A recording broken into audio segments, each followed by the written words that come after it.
Salut tout le monde, c'est Dark Angel, bref, vous connaissez la chanson.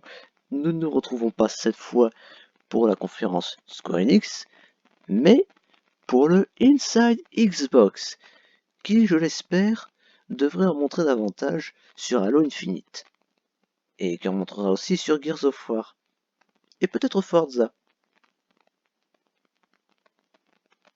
Ah bah oui, Forza, effectivement. On y verra aussi Vampire the Masquerade Bloodlines. Et bah c'est tout, pour l'instant.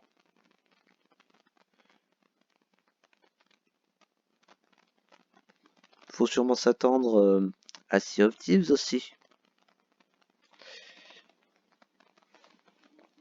Je vais la faire, ma nuit blanche.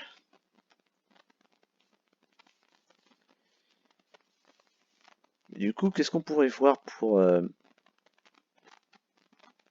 Halo Infinite? Bah, du gameplay, j'espère. Pour Gears of War, ça c'est totalement faisable. Même chose pour Forza.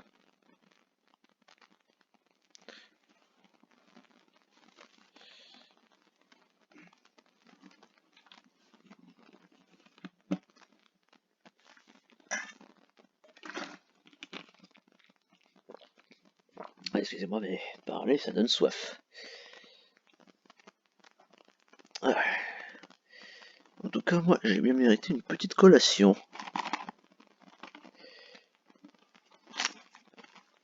En plus, j'ai un petit creux. Puis bon, il faut que je prenne des forces, hein, que je fasse le plein en sucre, si je veux assister à la conférence Square Enix.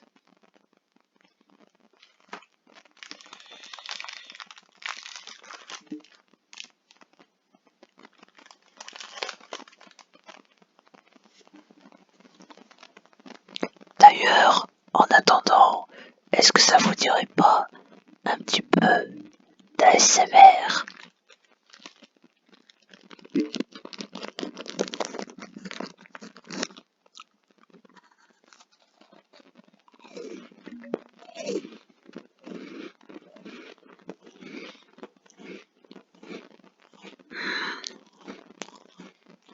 Je mange des granolas tout près du micro. Bon, que j'arrête. De toute façon, je suis le premier à dire que la ASMR, voilà quoi. Non, pas d'ASMR.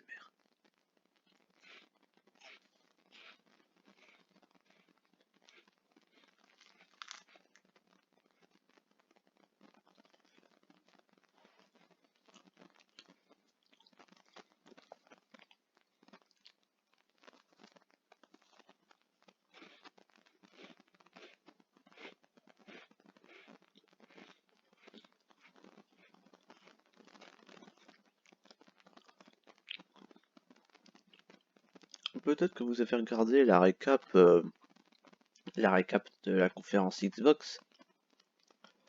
J'ai oublié de mettre Minecraft Dungeon. J'en suis désolé. C'est seulement au dernier moment que je m'en suis aperçu, quoi. J'ai oublié de mettre un jeu qui me fait envie. Putain. Et pour la qualité du son vers la fin, j'ai fait des reshoots, c'est pour ça.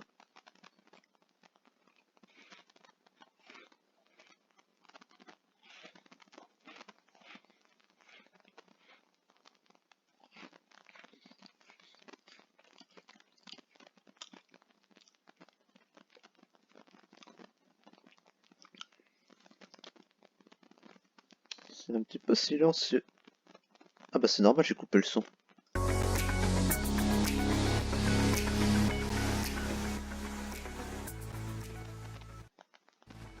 Je vais oublier.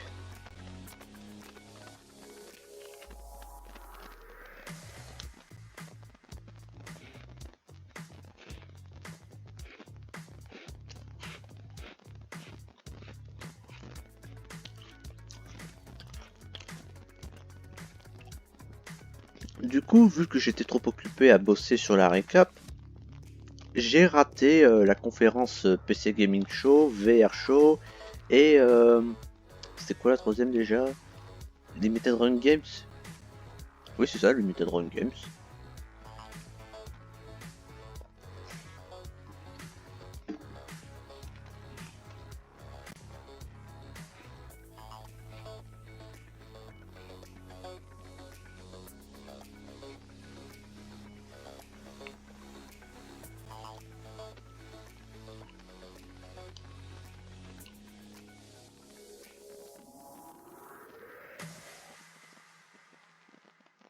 Ah bah non, non, elle ne figure pas sur la liste.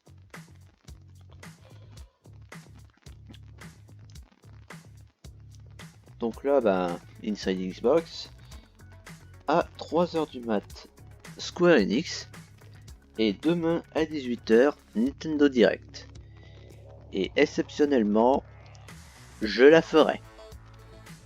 Et pourquoi exceptionnellement? Parce que je suis anti-Nintendo. Alors, j'y ai joué, je peux pas le nier, mais les temps changent. Hein, il y a des choses qu'on n'aime plus avec le temps. Et Nintendo, pour moi, ça en fait partie. Et bah, du coup, moi, je suis plus du genre à lapider Nintendo. Mais comme je suis seul pour gérer le 3 sur la page, bah exceptionnellement, je vais me faire violence, je vais regarder la conférence Nintendo.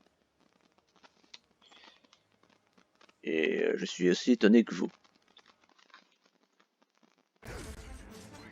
Mortal Kombat. Attendez, je me tape le son.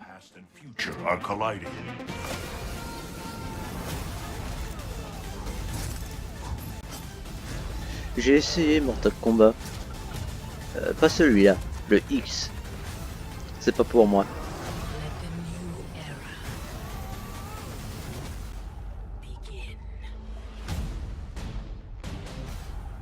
Rated M for mature.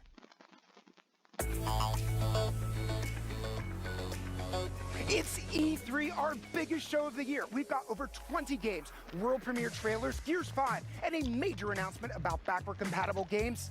It's breathtaking. Inside Xbox starts right now.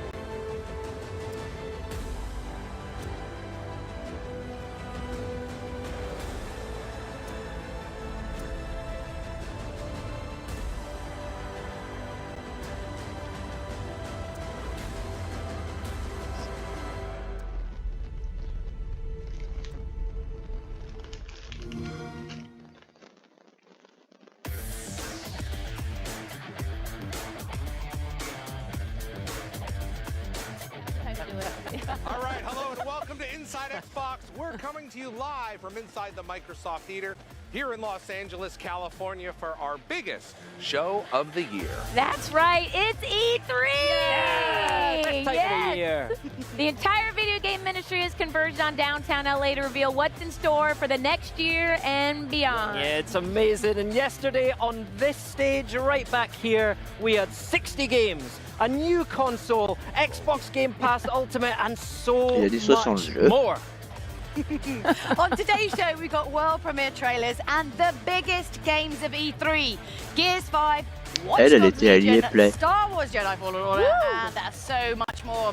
Plus, one of the most popular PC games of all time is being rebuilt for Xbox. We'll talk with the developers of Crossfire X. Looking forward to that. All right, then we're going to talk Psychonauts 2, Yeah. the newest member of Xbox Game Studios.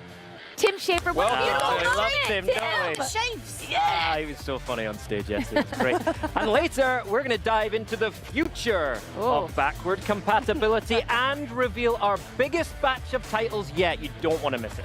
Yesterday's Xbox briefing was full of surprises and some incredible trailers. So what was everyone's favorite moment? Keanu. That was the internet's favorite moment, I Yeah. think. You're right? breathtaking. Everybody's We're all breathtaking. breathtaking. Brilliant. Well, I'm going to have to say, I'm going to go with the breathtaking Scarlet announcement we had, That's which is pretty cool, yep. our brand new console. Yep. I'll have details on that in the future. And the Elite controller, Series 2. Loves the hardware. So good. So Besides gorgeous. Keanu and having the fans lose their mind. What it's else was so- beautiful, Tina? Well, Flight Sim. That's right. Bringing back that franchise true. was so great to see. You say nothing, you just fly through the sky. Beautiful, beautiful. So super excited we're bringing that back. So relaxing. Yeah. know. I Love think I'm just going to have to go on the opposite end of the spectrum and say Blair Witch. Yeah. Because Of okay, when course. it first started playing, I thought, oh, it's Alan Wake, 'cause there was like a torch. Anytime I see a torch, I'm like, That's Alan a Wake. flashlight, Right. for those of you here. It's a torch. It's anyway, a- all right, let's not get Light into front It's a light. Yeah, it's a light. And then I saw like the cabin and then the footage and I was like, it's got to be Blair Witch. Yeah. And then the bit with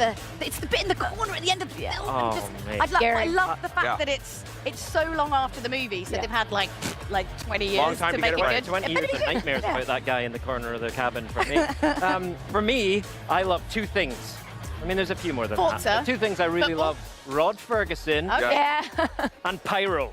So when Rod came out to introduce Yeah. Escape for Gears 5 and all the Pyro went off and a hive fun, under the stage so was fun. revealed, that was incredible for me. And we also got to see our first glimpse of the Escape game mode for Gears 5 as well. which Gears was looks so absolutely good. Yeah. Insane. So that was good. grand. So let's get things started, shall Yes. we? Speaking of Gears, as I was, let's send over to Jeff, who's with the Coalition's Rod Ferguson. Rod.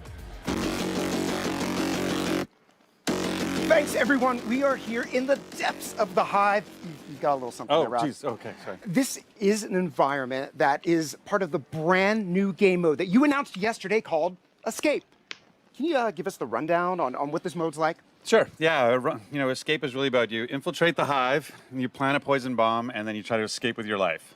And like this is quite a bit different than the other modes that we've seen throughout the history of Gears. Yeah, it's a 3-player co-op mode. It's aggressive, and that really changes things. Usually, Gears, Ça, you là, think taking ça y avait cover, pas holding montré, back, waiting yeah. for the enemy to come to you. And this is really about pushing through. You got that venom bomb, you got that poison chasing you out. You have to get to daylight. The only way through is through the monsters. So it's basically pushing forward. And you've got to make some tough decisions because you cannot just hunker down there. You've got to be aggressive. And that's something that I think different characters we've seen can play into that in different ways. Can you tell us about who we'll be playing with in Escape? Oh, sure. So there's 3 members of your squad. We have the Hive Busters, which we call them. There's Mac, Lonnie, and Keegan. And each of them, what's different about this is not just about, about what weapons you have.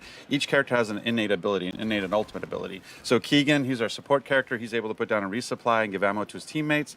Mac is our tank. He'd be able to put up a barrier and eat a bunch of damage. And then Lonnie is our scout. She's the one out in the front. She's got an electro blade, and she can go and just press the attack. And so it's about how you coordinate together as a team and how you make those ultimate abilities overlap to make your way through the hive. And these folks have fully fleshed out stories as well in the comics, correct? Yeah, we wanted Escape to have its own sort of, we wanted to do world building around it and create the characters that, like if you saw a screenshot with Kate and JD and Dell, you go like, oh, it's just, they Yeah, pick the comics, campaign, here's goes the into the fluff. hive. And so this, we really wanted to be Sure, like, well. oh, this stands on its own. And once we created this identity with these Hive Busters, we really wanted to go deep on it. So we met up with Curtis Wiebe, who did the Rat Queens and also our Rom Rises comic book. And so now we have a comic book story going into the backstories. So let's talk about replayability. You're not just going to escape once and you're done with it. You all are making a creative mode that's going to give tremendous replayability. Tell us about that. Yeah, so the hives are all built on tiles. And so one of the things when we started building these hives and clicking them together, we realized, we're doing it.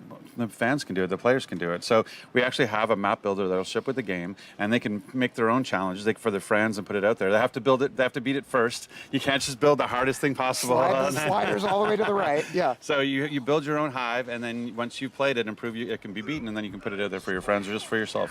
So this summer, it's all about Gears 5. Now, we're seeing Escape here at E3. That's just one of the pillars of a pretty expansive offering on Gears 5. Tell us about the rest of the summer and what we're going to see. Oh, yeah, there's lots. And what's great, too, for the first time ever, we brought E3 to the Microsoft stores. So there's a bunch of select Microsoft stores where they can play Escape right now. So it's super exciting about that. But yeah, all summer long, we want to talk about Escape now. But in July, we're talking about Versus, and we're doing our tech test where you get to go and play for the first time our multiplayer and play our new mode called Arcade. And then in July at Gamescom, we're going deep into Horde and talk about character abilities and how they affect Horde. And then in September, we're going right back to the campaign, and we're going to revisit Cade and her her story. And Gears Pop as well. We saw a little bit about that. Yeah, kidding around with Rom, our little Yeah. trailer. Yeah, so when we said pre-order soon, we meant really soon. You can pre-order now. So I've already done it. You should do it too.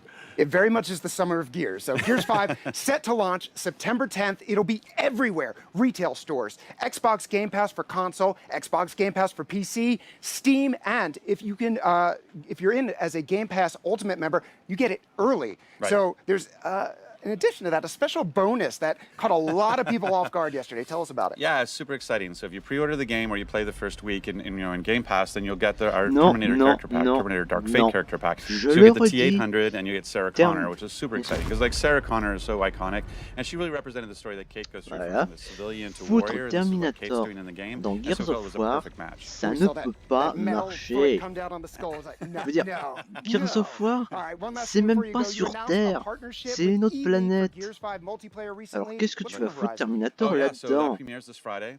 And so basically, we're following 6 different players and their journey into competitive gaming with Gears of War, and then that's going to culminate into a tournament where we get to see those 6 players and their teams compete. And so yeah, there's going to be 6 weeks of episodes, and that's what I love about our esports content. It's more than just like watching gameplay footage. It's really about who these players are, who the community is, who the fans are, and you really get to go deep on who and really cheer for them. And that's why people watch esports, is for those personalities. Well, it's like the Olympics, you know, when Yeah. you don't, name for me like a triathlete, you can't. But when you have Put me on the those, spot. but you have those biographies before the event, you really care, right? And that's what this is. You get to understand who the players are, and then you get to watch them compete, and that it means more. All right, and that's this Friday as it begins. In just a minute, Phil Spencer is coming by to talk about Project Scarlet, xCloud, Game Pass Ultimate, all of the big announcements. But first, check out this trailer for Gears 5 competitive multiplayer action. As we said, coming to E-League this Friday.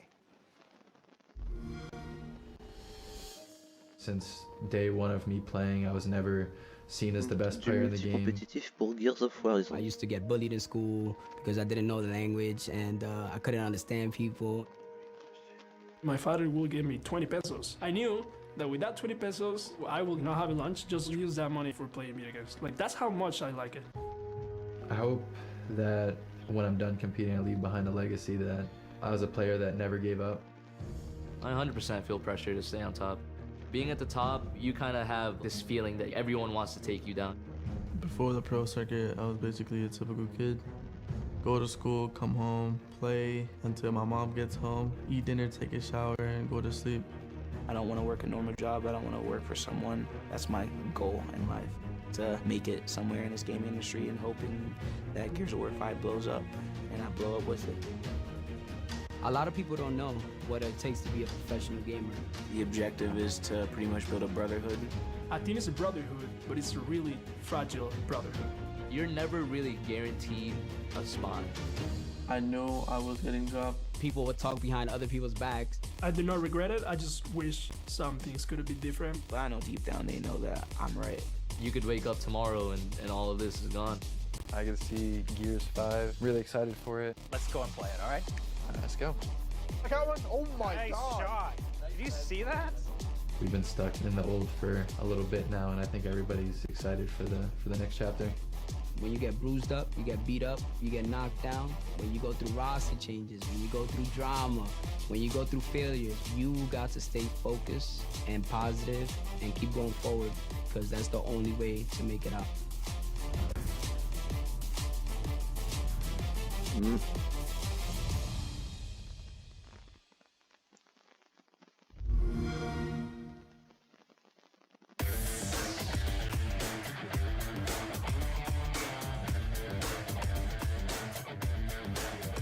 All right, yesterday's Xbox briefing. Stop trying to put me off, Phil. Had 14 titles from Xbox Game Studios, over 60 games total, a surprise Keanu appearance, a new console, the return of Master Chief, and so much more as well. And here to walk us through that staggering list, it's head of Xbox, Phil C'est Spencer. seulement How parce you que feeling, je Phil? vois Halo que je fais ça. Staggering Phil Spencer. Keanu was on our stage. How cool was that? I was just, how did it feel to be upstaged by Keanu? I was all good with that. No problem there. He was such a sport. I thought it was great talking to him before, and I told him that gamers, Xbox fans, it's going to be more passion than maybe you find coming out for like a movie or something else. And yeah. talking to him afterwards, he was blown away, which is awesome. He's a total dude. Now, someone else who's a total dude who was on stage is Tim Schafer. Talk to us about Tim and Double Fine Productions and what that means to add them to Xbox Game Studios. Yeah, you know, we've worked with Tim since back in the original Xbox days on the first Psychonauts. He did some great Xbox games through the years. As we're looking for great teams with a track record of creating really creative, differentiated talent, we approached Tim about options for him and his studios. He's moving forward. Been talking to him for months, and it was great to be able to announce where we are with Double Fine, and they'll be joining Xbox Game Studios. Thought Tim was fantastic on stage. So funny. He is hilarious. If people haven't watched the videos that they put up, but no, I'm really excited to just see with the kind of the financial stability that we can offer, the creative freedom that we can offer, what that studio is going to do. They obviously have Psychonauts 2, and they're going to go finish that. But I think the future for them and us is going to be great. Yeah, I trust you're connecting Tim with the XL team as well. Can't wait to see what they've got there. Now, yesterday was a really big day for Xbox Game Pass as well. So we launched Xbox Game Pass Ultimate. Xbox Game Pass for PC entered the game as well. Yeah. What's it been like to watch that idea grow from just that, an idea, to something that is so powerful now? Yeah, 2 years ago. 2 years ago here, well, over at the Galen, but 2 years ago is where we announced that. We broke a record yesterday in terms of number of people signing up for Game Pass, which was just awesome to see. Obviously bring it to PC for the first time with over 100 games on PC. Having Sarah come out and talk about Ultimate, you get Xbox Live Gold, you get Game Pass for console, Xbox Game Pass for PC, seeing a tremendous uptake in people signing up to that. But also 34 games on our stage that are premiering into Xbox Game Pass. Teams are really seeing the power of being in an at-scale subscription for their game launching and reaching as many players as possible. We're seeing some really great. Par contre, I'm playing si a lot ça of dure Outer trop Wilds right now. longtemps, je Really me fun casse. game. But an Parce qu'il n'est awesome pas way to question que je discover rate your la next favorite conférence game Square when you're part Enix. of the subscription and so many games are coming Ils vont in montrer le every jeu month. It's really Avengers. great. Awesome. I'm delighted that Football Manager is in Game Pass for PC as well. That's going to kick my addiction off again. Now, you also and the We team... don't call it addiction. No, okay. My love. My love. When you and the team also introduced the world to Project Scarlet yesterday as well, you talked about your commitment to compatibility. Can you tell us more about what that means? We stood on stage at E3 a few years ago and talked about Xbox 360 games coming to Xbox One. Then a couple years later, we talked about original Xbox games coming to Xbox One. So really, when I look at my Xbox One today, it's probably the most compatible console I've ever had. So we thought about our design for Project Scarlet. We definitely wanted to make sure that we were compatible across all the generations, not just with the games, but the accessories. Obviously, Xbox Live will continue, and you are who you are across the whole ecosystem, which creates, for us, it's really us respecting the purchases that our gamers have made on our platform. Some of these games people bought a decade ago in our digital ecosystem. You're going to turn on Project Scarlet, and the entitlement's going to be there. You can go download the game and play. And as gaming goes from really all physical to both a combination of physical and digital, I think us respecting the purchases that people have made at no charge, allowing them to be able to continue to play their games. And in many cases, those games play the best and look the best on the new generation, which frankly isn't easy to do. Is just something that I wanted to continue in Project Scarlet, and it's great to see us able to do that. Okay, you also talked about Project xCloud and console streaming. Can you tell us a bit more about the difference between those two things? Yeah, when I think about where we're going, we're going to see games that were created for Xbox, are being created for Xbox today, playable in many places. We're really focusing first on what it means to play these games on your phone. So when we thought about how can we get as many people playing on a phone as possible, Project xCloud is us putting Xboxes in our data centers and allowing people to access those. But we scratch our heads and say, wait a minute, we have tens of millions of people who already have an Xbox One at home. What if they could turn their local Xbox into their own version of xCloud so they can stream out of their home? So we have two things coming this October.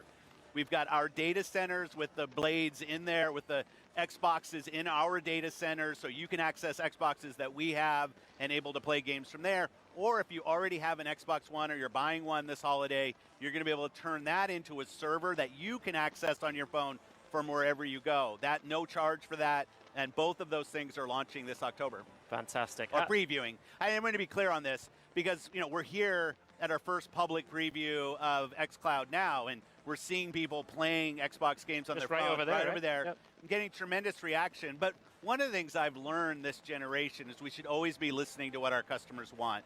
You know, I'm not one that's going to tell them what they want or tell them what they should be doing. This is really about us putting options and choice in the hands of our customers and listening to the reaction that they have. So I love, we're spending a lot of time over there watching and listening to the thousands of gamers here that are going to get their hands on. And when we launch our preview in October, it'll be the same way. Like, I'm not claiming that everything, that we figured out every answer to every question, but I do know that me able to stay to my connected with my Xbox Live community and my games wherever I go is going to unlock more opportunity. All right. Now, E3, we know it's a huge moment for video games, but we did another event last year, which personally I absolutely loved, XO18 down in Mexico City, an incredible experience. It was awesome. And I know it's a big deal to you, these XO events, right? Do you have, perhaps, any news for us about what we can expect from XO in the future? Yeah, you know, I get sometimes accused I'm a little corny on some of the nostalgia around Xbox. And when us and the team were thinking about last year and bringing back XO, some of us remember we used to have XO. And this XO18, as you said, Mexico City, was so special with the fans. Absolutely doing XO19. We're doing it this November. We're going to hold it in London, yes, which will be incredible. Hey. We have XO19 in London. I think it'll be great. We know we have such just a huge, passionate fan base in the UK. I used to live in London, right. So I have friends there. So it'll be fun going back. We have 3 studios in the UK too, so it's really interesting now to think about our local creators that are there. So I'm really looking forward to XO19 this November in London. I think we're going to have a great time. That is amazing news, and you know I'm from the UK myself, Yes. so I know that the UK Xbox community are going to be absolutely over the moon about this, and yeah, can't wait to hear more about it and be out Yeah, there for Gamescom, XO. I think we're going to give some more details Awesome. and, you know, make sure that everybody knows how to get signed up, knows how to get there. So All right. So just to wrap up, Phil, personal highlight for you yesterday? This is a little bit just for me. Yesterday, my 2 daughters were here at Nice. E3 for the first time. First and they used to, you know, they're watching on TV. I was able to get them here and come and see the show, see Dad on stage. To them, I'm just Dad. Yeah. But, you know, and I think about the connection to the fans and the community that so many of us have. Some of my really good friends are here, and I see them at FanFest every year. And being able to have my 2 daughters here, and that whole connection was great. Obviously, love the games, love everything that we're going to go do. But I think for me, E3 Bon, is c'est as bien much beau about tout the ça, mais business and the moi, je veux strategy voir and du all of Halo. Alors, that, s'il vous as it plaît, is just as a donnez-moi du community of Halo. creators and gamers coming together here in one place moins riche. and really celebrating our love of this art form. And it was special to me to be able to have my family here with me, which was awesome. That's a great story. Hey, congratulations on a great briefing. Thanks for stopping by and being with us, Phil. Really Thank you. appreciate it. Okay, in just a few minutes, we've got Ninja Theory coming to the stage with our brand new title, Bleeding Edge. But first, we've got to do something that is very E3. We're going to drop a world premiere exclusive trailer. So get ready for more Souls-like action, a new city to explore, and a ton of new gear to cut off your enemies and slap on your body. Woo. This is The Surge 2. C'est Surge 2.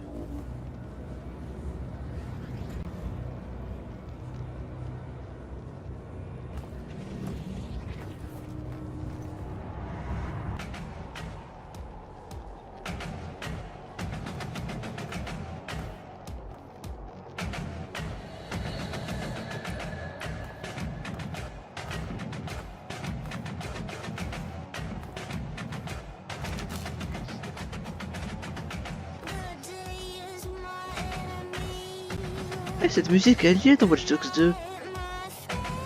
C'est quand on contrôle l'araignée robot.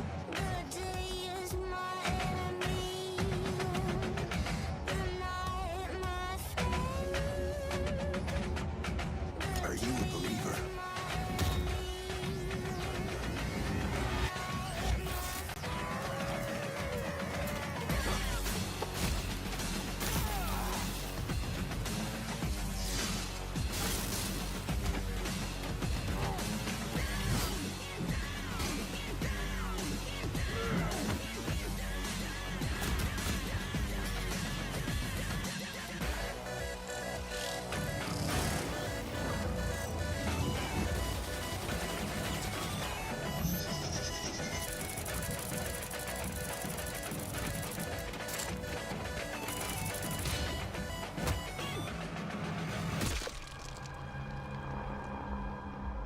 J'aime bien son masque.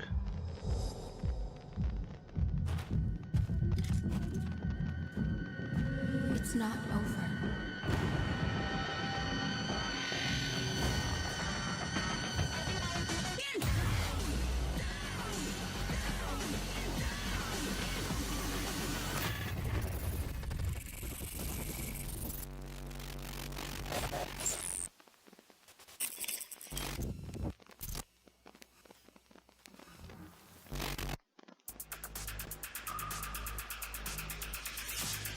If you haven't had the chance to play the first Surge, you're in luck.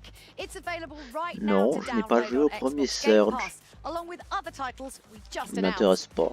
Batman Arkham Knight, Metro Exodus, Hollow Knight, and Borderlands The Handsome Collection with the brand Ah oui, new tous ces DLCs. jeux-là présents dans le You Game can sign up Pass. for Xbox Game Pass Ultimate today and get access to over 100 Mais games for your Xbox One. non, All the ne les benefits prenez of pas Xbox sur le Live Game Gold, Pass. as Vous well voulez ces as jeux, the just prenez-les announced en Xbox Game format Pass for PC. physique. Right now, PC Moi, la is in trilogie open beta, Arkham, and once the je full l'ai launch en drops format in August, physique. you'll have over Et 100 Arkham games Knight, there je l'ai too. depuis It's kind 2015. of a ridiculous deal, you know, console, PC, Gold, all together for Et just $14.99 a month. Qu'est-ce And que the je raconte? first month Je voulais is dire only Metro, $1. bah je compte en faire So for autant. a closer look at Xbox Alors Game oui, Pass for je l'ai PC in testé action, sur le Game Pass, mais quand l'occasion se présentera, je l'achèterai en format Thank you, Julie. physique, I'm here with Jason comme Beaumont, tous les and autres we've jeux que got je the veux. new Xbox app running right here. Si I j'achète don't know un jeu what this is. en Is this a format laptop or a dématérialisé, desktop? I know it's a laptop, it's some monster bah alien c'est qu'il n'y a whatever. que We've got ça. it running right here, and Xbox Game Pass on PC was no simple task. S'il Tell me about existe en how format this came physique, je le together. prends. Yeah, so we started by just talking to gamers, and one of the things that we Et heard puis, from gamers is that they play on ils ont beau console and avoir they play on ajouté PC, and they were looking Halo, for something like Xbox Batman, Game Pass to come to Metro, PC as well. Once we pour, heard that, we started building the product, and we worked with over 75 partners to bring their games into the subscription. These include people like Bethesda, Enfin, il y a beau avoir des Paradox, bons jeux Deep Silver, sur le Game Sega, Pass, Devolver Digital. il y en a pas assez. And we built a lot of platform features for them, like Win32 support in the store, mods, anti-cheat, to make sure their great games looked great in our systems. All right, so you've got the framework all set up, and the way you're going to discover and download all of these new games is through this new Xbox app, right? That's correct. This is the new Xbox app, available yesterday. Launched yesterday into beta. Maybe even earlier. Maybe even earlier. That's right. And it's available in for the May 2019 version of Now, this is Windows. the live version, so walk me through, so anything could happen, but walk me through some of the tabs and show everyone how the app works. Great. So we're on the Game Pass tab right now. Yeah, we're signed in with my account. That's right. And at the very top, you see kind of some of the games that we're highlighting, things like Imperator Rome, Metro, Hollow Knight, etc. And as you scroll down, you see different pivots on the Game Pass catalog. One of the things that's cool about Game Pass is it really helps you discover some genres and new types of games that you may have never tried. I mean, we heard Phil say it and Sarah say it. You can discover your next great game, right? That's right. That's Yesterday. absolutely right. And in fact, one thing I also like about it is if you have Game Pass and I have Game Pass, we have access to the same library of games from the subscription. So one game I love is Football Manager. Right. I get it every year. I love it. And I'm always trying to get my brother to play it with me. Okay. Now that he has Game Pass and I have Game Pass, he has no excuses. He can play it with me. Right. So that's the Game Pass tab. It's really great for discovering the next game for me to play. Yep. The next tab is social. Right. Now, social is great because I can see you've got my chats. And then we flip over to the friends list. That's right. So these are my real friends. Those are your real friends. And I think you're on here somewhere. I am on there, actually. I see you playing all the time. Yeah. And in fact, you could even see some things like whether they're playing on console or whether they're playing on PC. This tab also works hand in hand with the Xbox Game Bar. Okay. The Game Bar can just be a WinG. It is an overlay that can come over any Windows game. Yep. It has things like audio settings, performance, one-click broadcasting to Mixer, looking for groups so you can find some people to play with, etc. And it's really important to point out that I know some folks may have seen Game Bar before, but your team has done a lot of work over the past few months to completely revamp it. It's customizable. Check it out. That's right. Absolutely. The final tab in the app is the Store tab. Of course. Yeah, of course, right? Now, one thing you may notice here is that this has a lot more games than maybe you had seen before in the Microsoft Store on Windows. Sure. We wanted to make this tab really about the types of games that we think people who use our app would want to see. And so you see things like Forza games in here, a lot of the games that are in PC Game Pass are on here. If you're a member, you can get up to 20% off the games that are in the Game Pass catalog, the Xbox Game Pass catalog, and up to 10% off DLC. I want to talk real quick. We've got a bunch to talk about here, but I want to why we've got the the Windows Store, I now have this other game store, but they're really looking at the same catalog. It's just a different pivot, and you've customized this for gamers. That's exactly right. We wanted to create a view that was perfect for them. It's all about kind of tailoring the user experience for what those people want to see. Now, what's going on over here on the left side? So those are all the games that we have installed. And so we could take a look at some of them, things like Imperator Rome, The Surge, and like I mentioned, there's your football manager. manager. My football manager. Yeah. And so you could play, or you could choose You can to actually buy. expand them out a little bit, so you can just, in case you don't know what the icons are. That's right? exactly right. You Little can button. expand at the bottom down here. There you and go. take a look at it as well. Minecraft now, Dungeon. where and when can people get their hands on this new app? So if you go to xboxgamepass.com, it'll have information about how to download the app. It'll even have a handy installer if you're on an older version of Windows and you need to upgrade. That'll kind of shepherd you through the process and get you started with Game Pass, either via PC Game Pass or Ultimate. We'd love to have you, and it's awesome stuff. Jason, Awesome. thank you for this walkthrough. Thank you so much, Larry. Xbox Game Pass is supported by some great developers, and we spoke to a few about what it means to them. The job of Devolver really is to get those games that we work on out to the widest possible audience. We're a small company, so we're always looking for help. When Microsoft first approached us to see whether we would want to be part of the program, we jumped at the chance. The greatest benefit to the gamers with the Xbox Game Pass for PC is the ability to discover and try games. If you want to play an FPS, they've got FPS games. You want to play Valkyria Chronicles, that's going to be in there. Fallout, Elder Scrolls, Prey. It's a great way to bring our games to an audience that maybe hasn't had a chance to experience them. We can't just be on one platform and expect everybody to go there, right? That's dumb. So I think this is part of that evolution. I see it as the beginning of the democratization of gaming. I'm really excited to see Wolfenstein 2, The New Colossus, coming to Game Pass for PC. It provides an awesome experience combining story and character and over-the-top action, award-winning title that maybe not everybody's had a chance to play.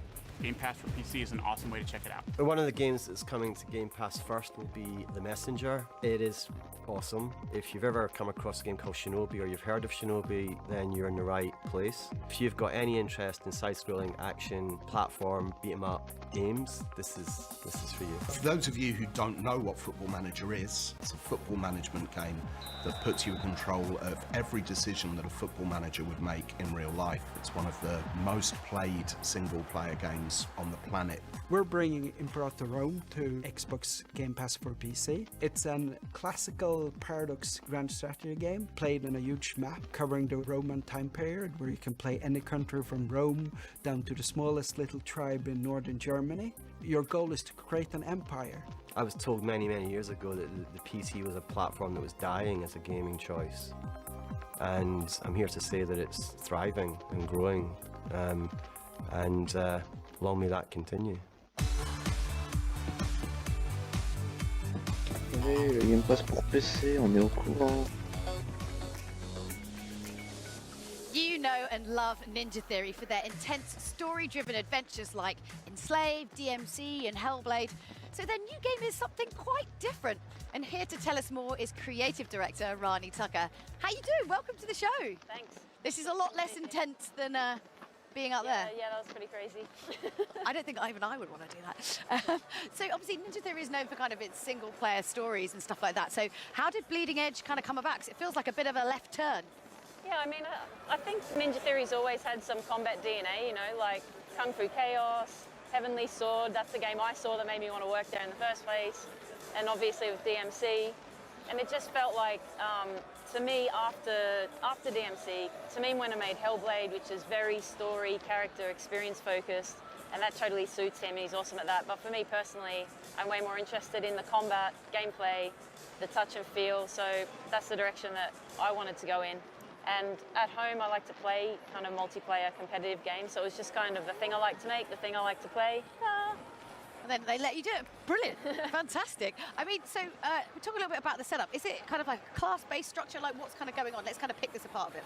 Yeah, it is kind of class-based. So there's like heavies, assassins, and support characters. And there's also a mix of ranged and melee classes as well.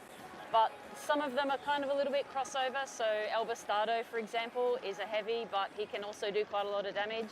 And Kulev is a support, but he can also lean a little bit into damage. So you can kind of lean a little bit with. It's not so exact. Yeah, I mean every fighter is so unique anyway. But yeah, we kind of split them into like architectural classes just so people can kind of get an idea what they're going to be doing. Yeah, when no they one pick wants to read a whole bunch of text at the start, like what does this guy do? Okay, so how does the kind of mod system work? So yeah, how am I going to make my particular character, like Buttercup or something, different to everyone else's?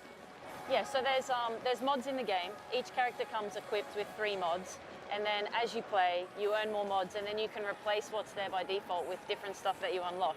So the idea is that you don't get more powerful, you just get more options, like the more experience you get with the game.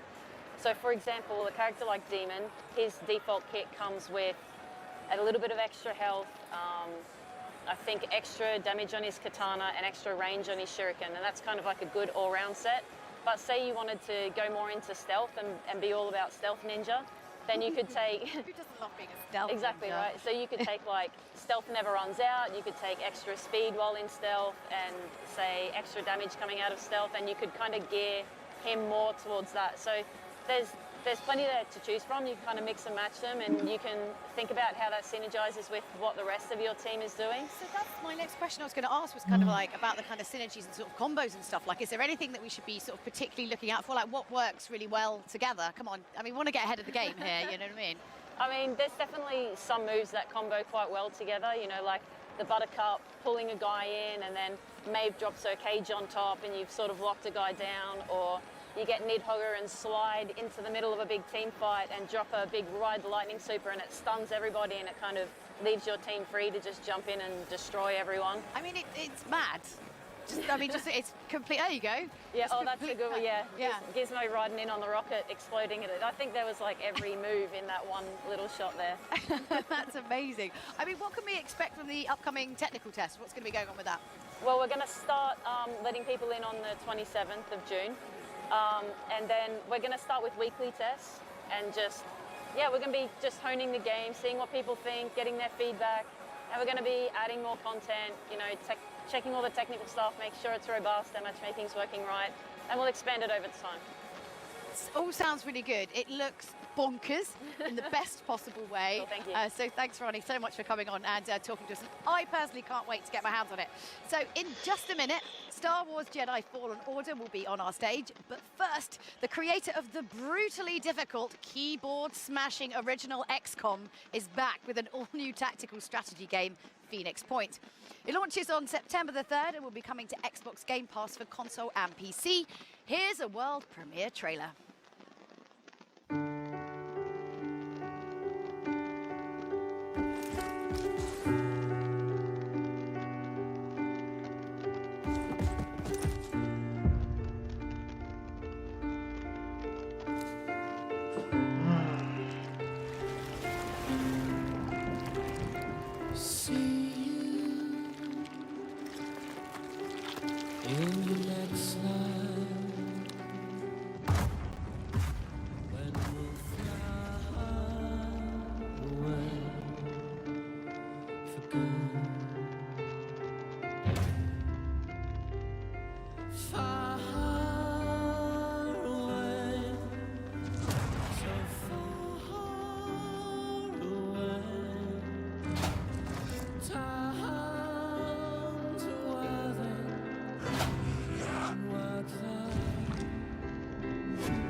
I'm next.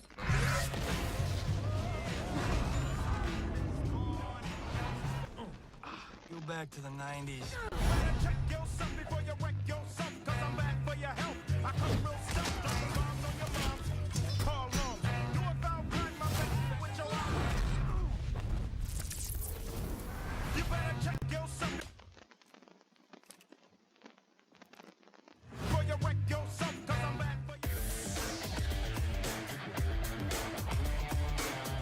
Ah, Forza, le DLC Lego de... Si c'est le DLC Lego de Forza, Là, tout de suite, c'est intéressant. But I'm in LA and I still have not made the trip to Galaxy's Edge down at Disneyland to build a lightsaber.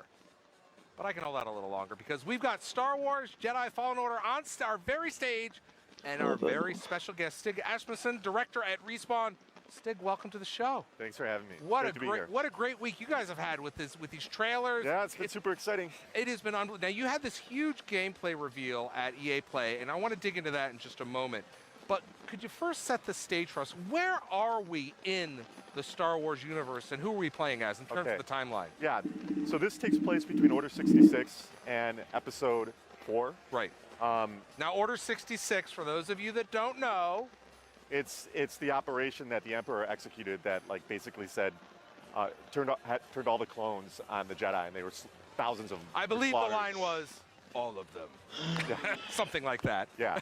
Anyway. So you play as Cal Kestis. He's a Padawan that actually escaped. Yep. And during this game, he's on the run. He's hiding.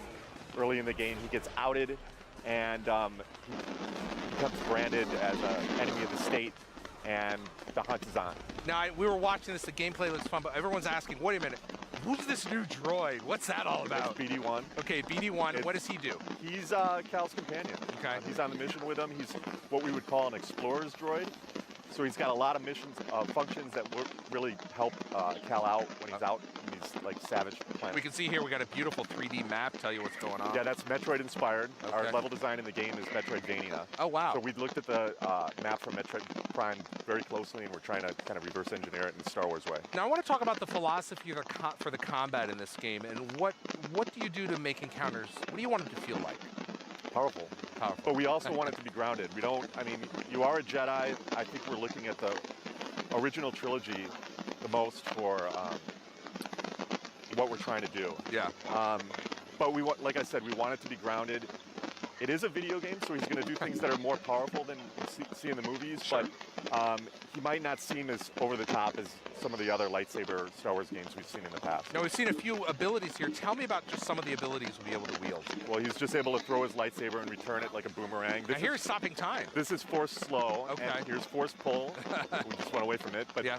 he then is able to throw him back into the lightsaber bolt while it's still frozen in the air. Now, when I was watching your EA Play stream, we kept getting skill points, but we never saw the skill tree. Tell me about the progression. Behind closed doors, we're showing people the skill tree. We're going Okay. to release a video in a couple days that has, it's roughly 25 minutes long, so it has another 12 minutes of gameplay. Sure. And in there, I believe we go into that skill tree for, actually we don't. I don't want to Okay, give don't false make any promises. But yes, we have a traditional skill tree in the game that allows you to upgrade your abilities as well as your force powers. Of course. Now, as I grow in power, will I become an Order 66 murder machine, or do I have to take each encounter, like, seriously? You got to take the encounter seriously. You know, early in the game when you don't have all your powers, there's still going to be a challenge. Sure. As you get more powerful, when you reach Reverse, those original challenges might not seem so hard. Yeah. But we're going to bring new challenges as you get deeper in the game that test you. Now, Respawn and the entire team is known for creating incredible movements. We saw this in Titanfall. And so how does that work? What did you take from that to bring to the Jedi? It's all about feel. Our game is very twitchy. There's no lag when you're using the controllers, and that's kind of a Respawn philosophy. Right. You just really feel connected to the player at all times. I have to ask what it's like to work on a Star Wars game, because somebody who grew up with the original trilogy, and I've seen them all many times, and I'm a huge Star Wars fan. That's got to be really great. I assume you're a Star Wars fan. Of course I am. I mean, huge Star Wars fan. It's influenced my entire career growing up. It's incredible. It's also super stressful. I mean, some days I feel like the weight of the world is on my shoulders, but coming to an event like this and seeing the excitement really makes it worth it. But I also know that working with folks like Lucasfilm and so forth, they give you kind of like parameters you can work between, right? In terms of your character development, what they can do, right? You have some creativity. Yeah, it's more of a collaboration. We tell them, you know, this is what we need to make a great game, and they work with us to find things in Star Wars that play within the rules that we're setting for gameplay. Yeah, totally different than movies, but it's a lot of fun. Anyway, Stig, thank you for coming by. Star Wars Jedi Fallen Order is set to launch on November 15th. You better get back to the studio. You got some dev work to do. Yeah, we do. All right, let's send it over to Graham, who is definitely in his element. That's right, thanks Larry. Now as a controller connoisseur, I was very excited about the Elite Series 2 announcement yesterday. It is great and I've got one right here. The new grips, the redesigned sticks, and come on, you can charge it inside the case as well. It's incredible. Now this hardware was a real passion project for the design team, so we went behind the scenes for a closer look. My name is Elliot Su. I'm industrial designer at Microsoft Device Design Team, and I was the lead designer on the Xbox wireless controller Elite Series 2. This is the world's most advanced controller to date. This product has been a passion project for all of us here at Xbox, 4 years in the making. So we interview some of our most passionate gamers, as well as doing thousands and thousands of hours of play testing in order to understand what are the right features, what are the things that our most devoted fans respond to, and what are the things that they want from the controller. The Elite Series 2 has been completely re-engineered from the inside out with improvements to all mechanics, all functionality. Better bumper durability, better grip durability. One of the most critical features is the new adjustable tension thumbstick. What you can do here now is actually adjust your thumbstick back to the original 360 tension all the way up to the Xbox One current tension. Another feature is that we have a wraparound grip. So on the Elite 1, we have it only on the lobes here. On this one, we've wrapped it completely around that allows people with different hand grips and playing styles to have grip across the entire controller. On the original Elite, we had 2 hair trigger switch positions. We've now added a third one, which allows for J'ai jamais compris à quoi ça sert ces gâchettes. and faster response. We've added a digital profile switch here. On Elite 1, there were 2 positions that allowed you to customize your profile. We've now allowed for 3 customization profiles. Those that are familiar with the Xbox One wireless controllers know that there's a battery door here. On our Elite Series 2, we've actually internalized the battery. Each charge can Ah donc last c'est bien up to 40 c'est ce que je hours of disais continuous gameplay. dans la Game récap. can be La very batterie elle est emotional. inamovible. As gamers play, things fall out of their hands, things get thrown out of their hands. So we've taken our controller into our testing lab with fixtures and machinery that allow us to, in a short amount of time, run through an entire lifetime of usage on our controller. They will do things like, they'll show you the mechanism that does the revolutions of the thumbstick and the button presses. And it just shows that, hey, we're testing for millions and millions of button presses. This, constantly being pressed over a lifetime. Everything that goes into what'll make this controller last. The Elite Series 2 comes with the controller as well as a carry case. In the carry case itself comes a charging dock and an area for all your components and kit. One of the innovations we did was that this charging puck can exist outside on the table, or you can charge the controller inside the case through the port on the back of the case. This product has been a passion project for myself and for everyone at Xbox. We are excited to release this to all our fans in holiday 2019. We hope you all enjoy it.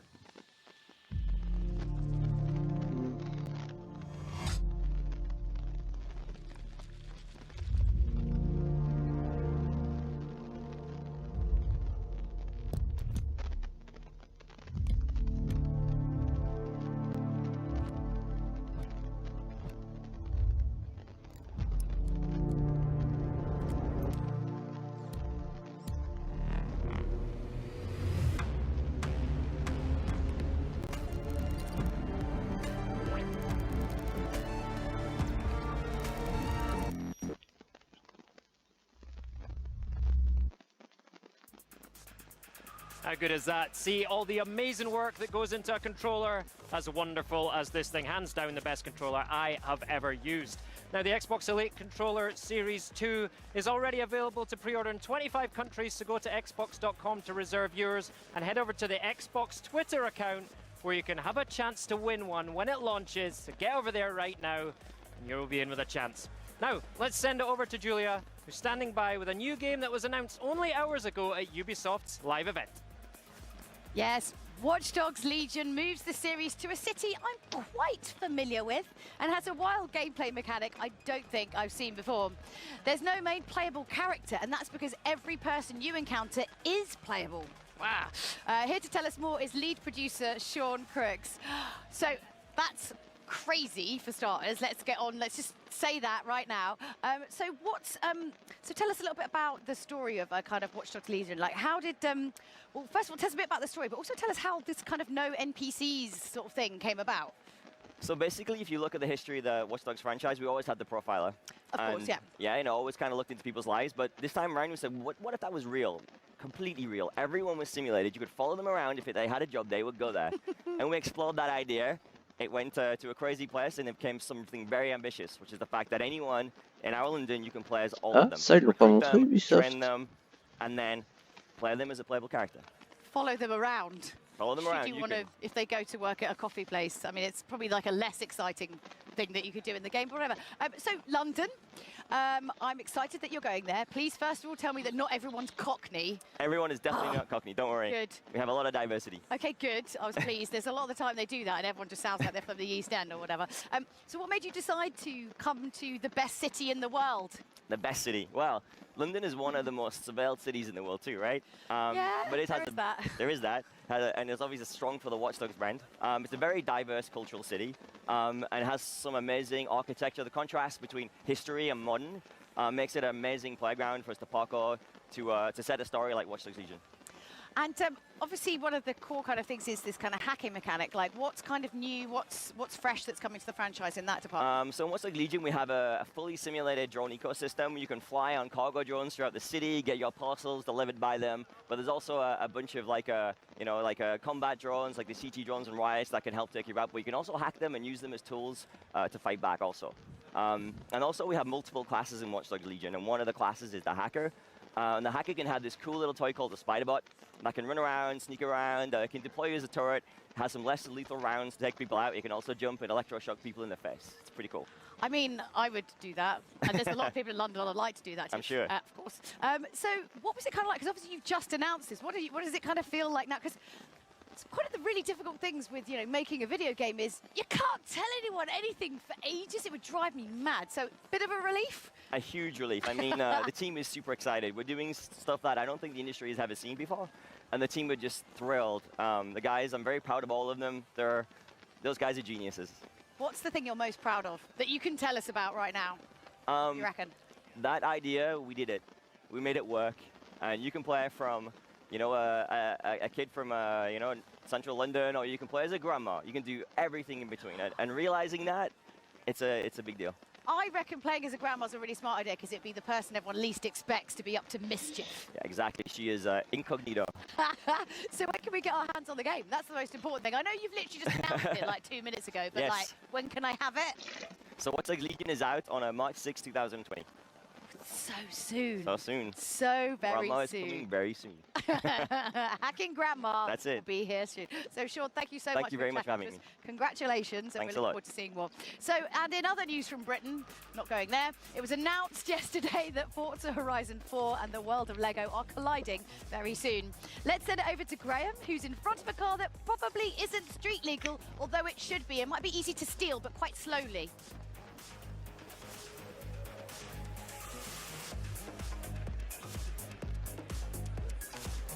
Yeah, thank you, Julia. Everything is awesome. This Lego McLaren Senna is awesome. Lego Speed Champions of Forza Horizon 4 are awesome. And I'm here with the awesome Mike Brown from Playground Games. Hey, Mike, how are you doing?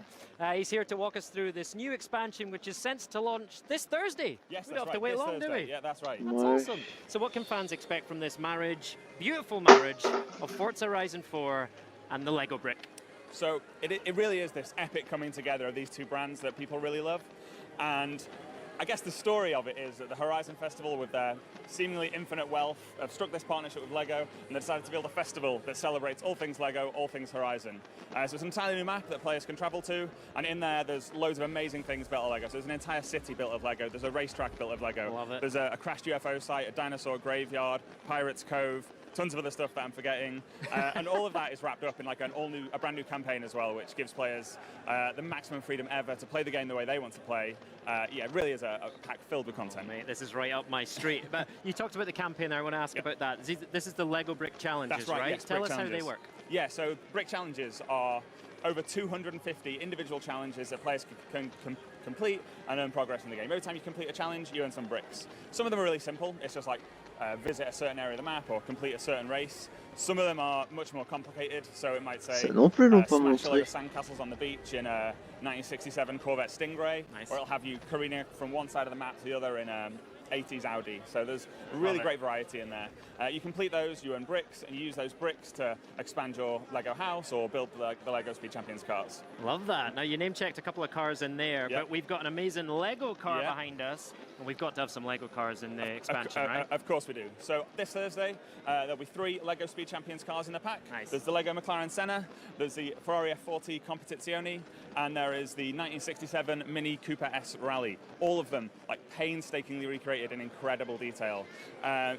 As you zoom in, you can see the word Lego written on every brick. Right. When the light plays across them, the semi-translucent bricks, you can see the light coming through them.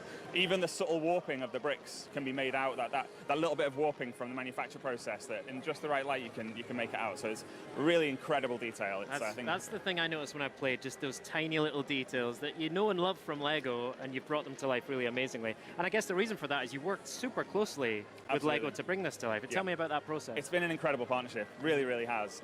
From the very first moment we started to speak to Lego, it was just really obvious that we shared so many philosophies. Right. Loads of the philosophies they incorporate to make great Lego are the same philosophies that we incorporate to make great Forza games. And those same commitments to quality, the passion for the games and the products that they make. And that's just really shone through. They've been great to work with. On the team, quite a lot of us are big Lego fans, myself included. And I think that passion just really shines through there. Probably my favorite example of that is the map. In the map, ordinarily on our maps, we just take a top-down render of the game world, colour in any bits that need colouring in, and then that becomes our map. I'm probably being a bit mean to the people whose job that is. But this time, Rich Evans, one of our graphic designers, he has built the entire map out of Lego bricks. So the entire map is built from Lego, over 180,000. Has he really built it out of Lego? He built it in the Lego Digital Designer, which is so digitally that built would be an it. achievement. But it still involves like going into Ouais, a box, décidément, ils y sont pas effectively, allés main morte. placing it. There's no like copy-paste functionality. You still have to place every brick. Yeah. And there's 180,000 pieces times 4 because there's seasonal variants of it, of course. And to put that in perspective, a huge Lego set like the Death Star is about 4,000 pieces. So massive Lego Death Star, 4,000. Our map, 180,000. It's pretty crazy. Love that. Yeah, that was his job for weeks and weeks and weeks and weeks. And I've seen the map myself, and I remember saying that it looks like the Lego world I wanted to build myself when I was like a young man, but just never had enough bricks. You never had 180,000 bricks. Yeah, that was probably the problem. Now you've worked on sort of behind the scenes of your process with Lego as well. Tell us about that. Yeah, so a few weeks ago, a camera crew and we flew out to Billund in Denmark to go to the home of Lego. We got a great behind the scenes tour of all the facilities they have there. I met all the Lego's best minds and really dug into their experiences and their philosophies and how they go about making great Lego products. It's a really, really cool set of videos. The first one, I believe, is coming out a little bit later on today during the Forza monthly stream. Tune into mixer.com/Forza later on to check that out. And then we have nicely done. And then we have one a day running up to the launch of the game on this Thursday on June 13th. We'll be able to play it then. That's the day I get home from E3 as well, so I'm excited. Now, it's also important to note that you will be able to take the regular Forza cars that you know and love into the Lego map and race them around as well. And there's some really cool parts of the map that are really suited to some of those cars, is right. Can you tell us some of your favorites, like the racetrack or the stunt stadium? The racetrack's amazing. I think the racetrack is something that people have been crying out for so long, and it's actually something that no Horizon game has ever had before. All of our races have taken place on effectively real roads. Right. So this was the first time we've done an actual racetrack with multiple circuit layouts and stuff, which I think our fans are gonna absolutely love. Yeah. My other favorite area is the desert, just because we never had anything like that in the UK map, because the UK doesn't have any deserts. Right. but now that we've embraced the fantasy of this a little bit, yeah, there's a desert, so you can get those buggies and stuff and go flying around the desert, which is just something you couldn't do in Horizon 4. Oh, awesome, right. I say this every year when we've got a beautiful car here. I think we should go for a joyride in it. Let's do it. I guess we can in this one, All right? Do you want to drive? Yes, I would love to drive. We'll come right back to that. Thank you, Mike. I really appreciate it, mate. Right, the LEGO expansion to Forza Horizon 4 is available this Thursday. How good is that? And after the show, head over to mixer.com/Forza, Ouais, just like Mike l'extension said, for a sort special episode jeudi. of the Forza monthly series starting at 5 p.m. Pacific time. Ah, cette Hey, semaine, quoi. that's right after our show. Oh, it's like we plan these things, isn't it? Now, one thing we have always had fun doing on Inside Xbox is announcing when classic games become backward compatible. And today marks an incredible but bittersweet set of announcements with the final wave of games coming to Xbox One. Why? Let's take a look. You think of gaming as both technology and art. Technology is all about being modern and new, and art can be timeless.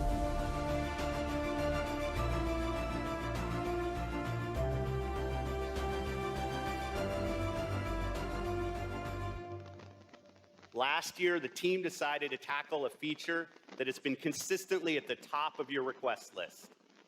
And while we weren't sure it was possible, today I'm pleased to announce Xbox One backward compatibility. Oui, l'extension pas trop The passion compatible of our à community l'époque. and our fan base is awesome. We're really committed to delighting our fans all over the world. It was a very ambitious goal. We didn't know if everything was going to work.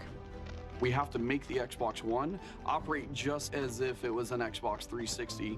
The architecture is wildly different. This is an Xbox One console. The same type of components, but it's much more powerful, it's faster, higher resolution.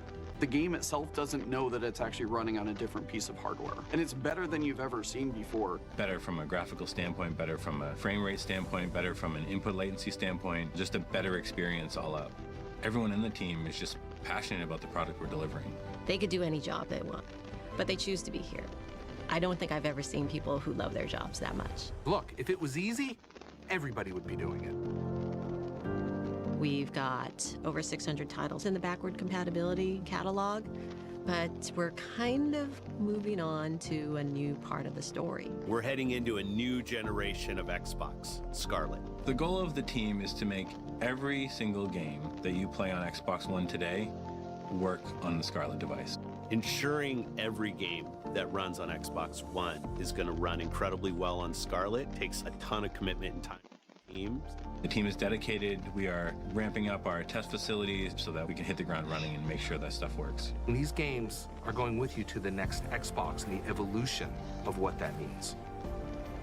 With the Scarlet generation, we have significantly more power than we've ever had before. We're all about making what you remember work with the things that you have today or tomorrow.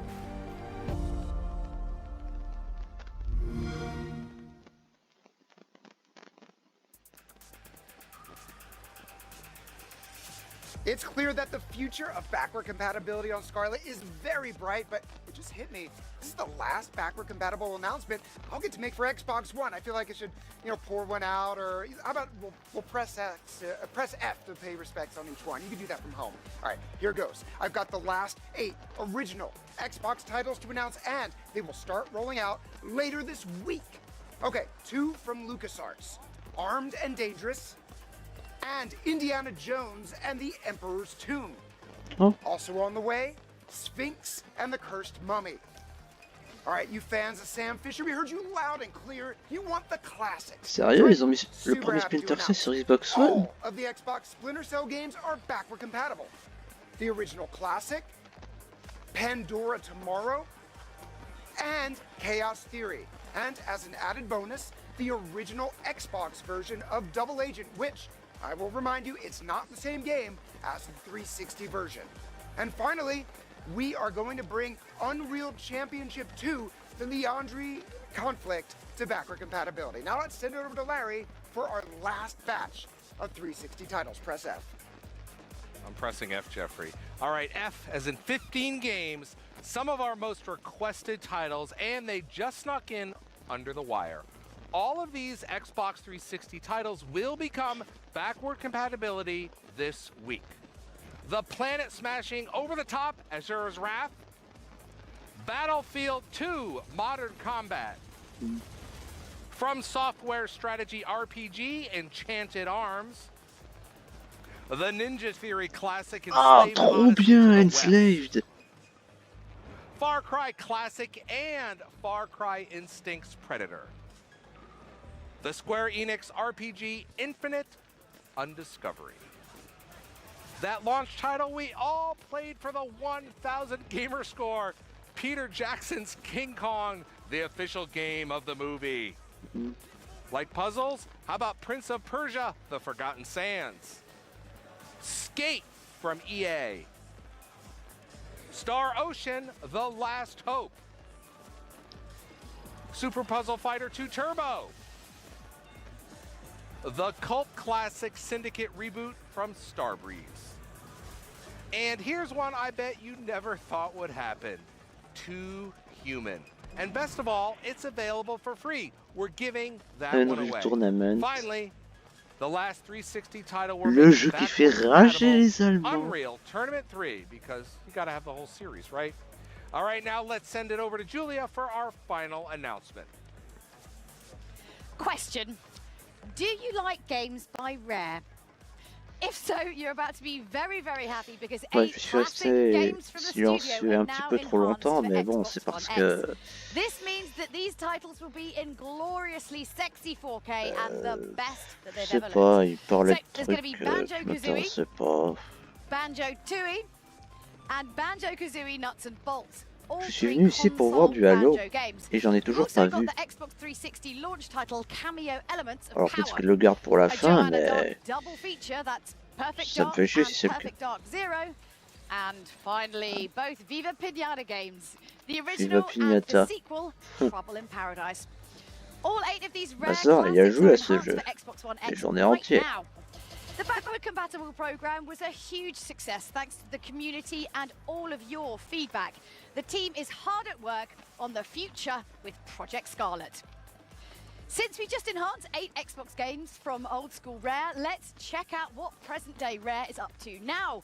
Sea of Thieves just celebrated their first anniversary with a major update, and the game just keeps on getting better and better with loads of new content such as the arena, Tall Tales, the Hunter's Call, and Merde. so much more. N'empêche, Enslaved sur Xbox One, mais ça je valide direct. Il est bien ce jeu. Je crois même que c'est Insomniac Games qui l'a fait si je dis pas de conneries. Ah, mais c'est Sea of Thieves. Ils l'ont mis finalement.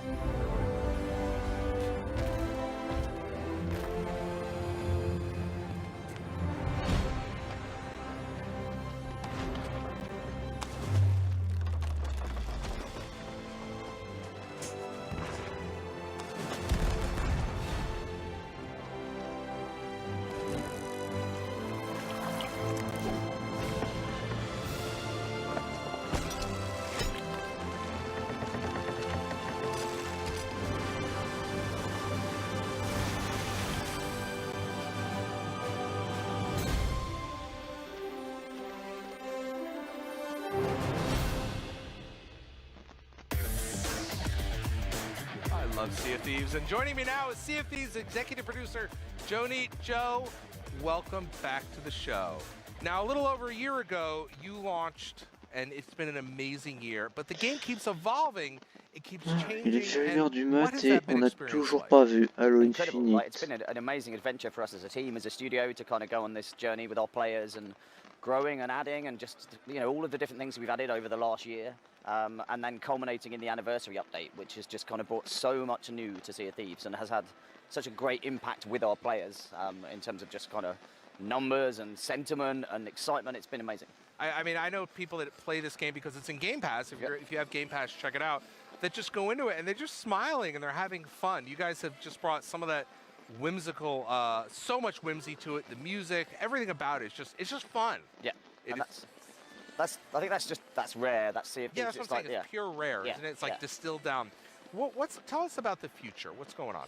So, well, you know, we're really here, like, you know, we've just had this massive update with anniversary and all the kind of stuff that we've added. And so now you've got the arena, you've got adventure, which are kind of two parts of this game now. So, for the last year, we've been growing the adventure part of the world, but now that's had Tall Tales added to it. So we've now got this kind of method of delivering really cool, crafted story and lore into it. And then we've got the arena, which is now a platform for kind of competitive gaming in Sea of Thieves. And, that's really just the start. And we just did actually, like a little bit earlier, we did our first kind of Mixer Invitational, which was a kind of 3-hour stream. My crew won, by the way, boom. But it was so good. Like when you get that really high level of competition between really skilled crews, it is intense. It's really great to watch. So it's all about now, how do we keep growing and how do we keep kind of building on what we've got there? Right. Now I have to say, I am a huge Sea of Thieves fan, and when our producer said you're going to have this segment, I said, whoa, what are they talking about? They said, there's a surprise. You're bringing something for the community. We don't want to say what it is. There is. I have not even been told what your special gift is to the community. Yeah. So you at home, everyone's going to take a look, and we're going to see it together. Here we go.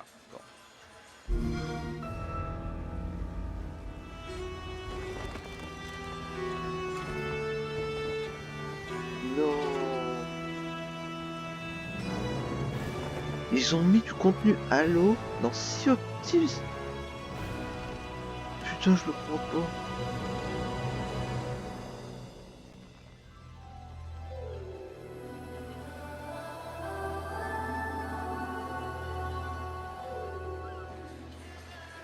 There's Halo. Du Halo dans Sea of Thieves. Sérieux? So we've partnered with the Halo team.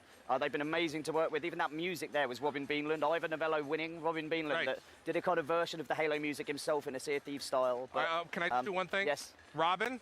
Yes. I want that as a shanty. Okay, that's all I'm going to do. All right, go ahead. Yeah, but they've been great to work with. They loved the music when they first heard it and stuff like that. They really loved the spirit that we kind of captured of it, but in our style. So that's going to be for anybody that now plays Sea of Thieves during the week of E3. Right. You will get that for free. You just have to turn up, log in, play the game. Set sail for a little while, and you're going to get this. What did we see there? We saw the Spartan livery. Yeah. So you've got the figurehead, you've got the sails, you've got the kind of flag and everything. So it's the whole kind of ship kind of cosmetic. So you'll get that whole set, and it's so special. It's celebrating an amazing kind of part of Xbox history and future, right, with Halo and what we saw yesterday. But it's done in our style. It fits into our world, and it's so special. So am I going to see some Thieves and Halo Infinite? Not an announcement. Not an announcement. I just want to be very clear. It's not an announcement. Indeed, do you have anything else you want to share about Sea of Thieves? Yeah. So congratulations. So with everything that we've added as part of Anniversary, it's had a huge impact. And so we wanted to share a couple of numbers actually just around the success of Sea of Thieves. Go ahead. So far with Sea of Thieves, we've had like 8.4 million players so far have played Sea of Thieves since launch, which is huge, right? It's a new IP, brand new, like all those players. Congratulations. Whether it's they bought the game or came by Game Pass, so amazing kind of numbers. And since Anniversary launched, we've had over 2 million people played just since Anniversary alone. Wow. Yeah. So, and it's kind of our third highest month, I think, in terms of like monthly active users since the launch kind of couple of months. So, like, huge momentum, huge excitement. TLDR, people love the game. Yeah, and it's never been a better time to come in and play Sea of Thieves, especially if you go and get the Halo cosmetics this week, right? That is, congratulations. Next time you come on, I want to have a number for how many bananas have been eaten. Yes, lots. All right. Joe, thank you so much. Thanks for coming by. Now, remember to log in today through June 15th to get that special Halo gift absolutely free. All right, Age of Wonders Planetfall is a new 4X strategy game from Paradox Interactive and Triumph Studios, and it's set to launch on console and PC on August 6th. We've got an exclusive new trailer that introduces one of the game's factions for the first time, the Assembly. Basically, they saw the movie RoboCop just one too many times and took it for gospel. Check it out. Triumph Studios and Paradox bring you the tactical, turn-based combat and in-depth empire-building game, Age of Wonders Planetfall. Ouais, At a jeu distant planet, the next stratégie. generation of bionic soldiers were being produced. But during the collapse of the Empire, facing extermination, a new race emerged, the Assembly. Now the Assembly looks at each world with one thought in mind: how to turn its inhabitants into organ donors for their growing empire. As units die, they can be brought back by the Reverse Engineers, while the Scavenger Infantry Unit is armed with cybernetic claws that can rip out chunks of the enemies and reabsorb them into their own bodies. If you face the cyborg army of the Assembly, be prepared to blow it to bits or become a part of it, literally. I guess I have to be the one to tell you. You're dead. Ah, est-ce que c'est Vampire Masquerade Bloodlines? You're obviously new to this whole existence, but truth is, most of you types won't even make it a whole year. We have one rule. You don't break the masquerade.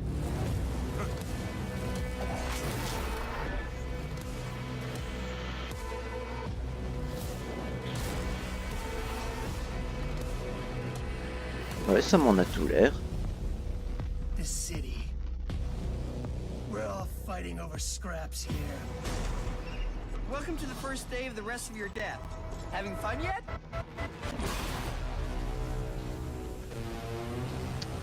Qu'est-ce que je disais?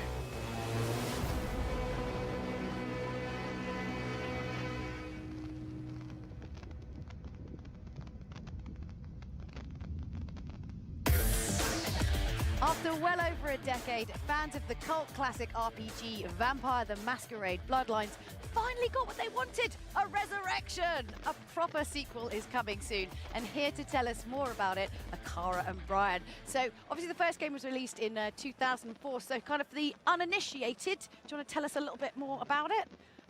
Well, when you're a vampire in Vampire the Masquerade, you have to keep the masquerade, which means that essentially when you're thirsty for blood, you have to kind of not let anyone see. Yeah, I'm just being cash. If humanity finds out, then they might come and hunt you down. So the basis of that is basically you've got to be quite secret, walk the line a little bit. Sneaky vampirism. Yes. Okay, all right. So what kind of gameplay are we going to be seeing today? What have you got to show us? Yeah, in the trailer we just showed, we're showing some footage from the first third of the game, and you're still kind of Thin Blood, so you're still working your way up into the world, and Thin Blood is a kind of a less powerful version of the normal vampires. And Okay. yeah, Okay, so like you're probably just going to phlebotomy clinics and siphoning off some blood there, taking no, I'm just yeah, kidding. it's the easy road. So how does your character evolve? So you talked about these different kind of stages just a little bit, but how does that work throughout the course of the game? Eventually, you kind of develop a lot of like skills and powers that are to do with how you choose to play the game. Okay. For example, you might choose to in disciplines you might choose to basically get like more and more in like say coercive behavior, like coercive like persuasive Right. negotiation tactics. Right. Like you might Give me try your and blood, please. seduce someone. Yeah. Yeah, and also stuff like traditional skills, disciplines, En fait, which is donc like on peut vampire utiliser des magic, flingues. kind of. But it's an RPG, so expect a huge progression system and choices that actually go off those skills. Sounds interesting. So you moved to Seattle for this. Like, how did that kind of come about, and how's that going to kind of influence the game? You were like, yeah, there's a load of bloodsuckers in Seattle. Yeah, What are you saying? It's dark and rainy. It's depressing. Yes. Yeah, for 6 months it's totally dark. So anyhow, no, we're based in Seattle, so it's a lot easier to kind of go that's out. quite useful. That makes a lot it of is useful sense. to like, Yeah, go out okay, and with you. location scout and do research and dig into the history and really present stuff that we as locals will like understand or know about, and then we can put it in the game. It has a kind of like dark underbelly as well, because there's like a kind of historic underground part of the city that you can like inhabit when you're a vampire. So does that exist in Seattle? Did I miss that last time I was there? Yeah, it does. Okay, real. good, Yeah, it is. good to know. So how did you kind of write like what it's like to be a vampire? How do you even go about doing that? You just stay indoors in the dark and I mean, don't that's go kind of outside. that's what I and- do anyway. I feel like I should have helped. And then you drink blood, obviously. Less of that these So days, you- trying to, keep that down, keep trim. Yeah, okay. Yeah. Some scheming once in a while. Scheming, manipulating. I do love some scheming and Yeah. manipulating, though. That's good. I mean, it looks great, though. Look at this. Fantastic. What are we seeing here? You're seeing a bit of the combat here, so yeah, you can use some skills that can be like use bats on people. That's Yes, loving fantastic. You can essentially you go a little bit of telekinesis. going. So nice, like mix of different kind of become vapor and go through vents, air vents. Ooh, I've always wanted to become vapor. Yeah, I don't know. It's just always appealed to me. Brian, obviously coming back to the game, what's that kind of like after sort of such a long period of time?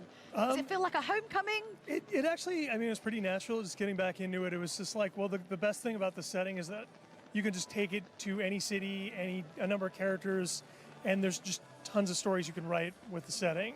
I mean, it's all about what you do with it. So we've got, this story is set in Seattle, but it could be set anywhere. Yeah, and we've got like a kind of modern Seattle to pull from. So, there's a lot of like issues going on in the city to do with like old Seattle versus new Seattle that we kind of weave in there. So it's like a really nice conflict to look at.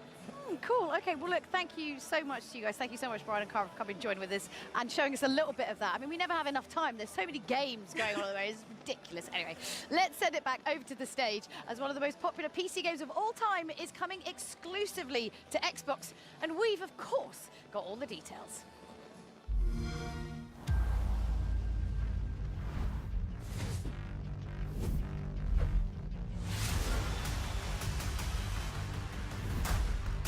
C'est quoi, Counter-Strike?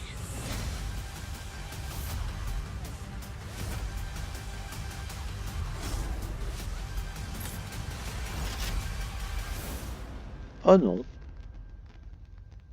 Ah donc Crossfire X, c'est Joining me pas... now, Sorobu and Jinwoo Young from C'est pas Smilegate une and nouvelle Nico Beery licence. from Microsoft Global Games Publishing. Gentlemen, welcome to the show. Thanks, Larry. Okay, thank you. Now, Mr. Boo, 650 million players. That is staggering. That's double the population of the United States. Tell us about Crossfire. I can't get my head around this game. 크로스파이어는 지난 10년 동안 아시아에서 많은 사랑을 받아왔고요.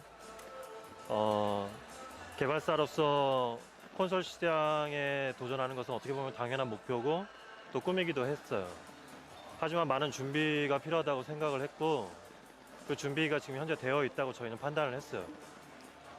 그러한 사실을 MS 엑스박스 팀과 같이 훌륭한 파트너와 함께 발표하게 돼서 기분이 되게 좋습니다. Okay, over the past decade, Crossfire has achieved quite a lot. Even so, launching a game in Western console market has been always our dream goal as a great developer. But we felt that we need a lot of preparation to accomplish that. Now we believe we are ready, and we wanted to announce this with our great partner, Microsoft Xbox.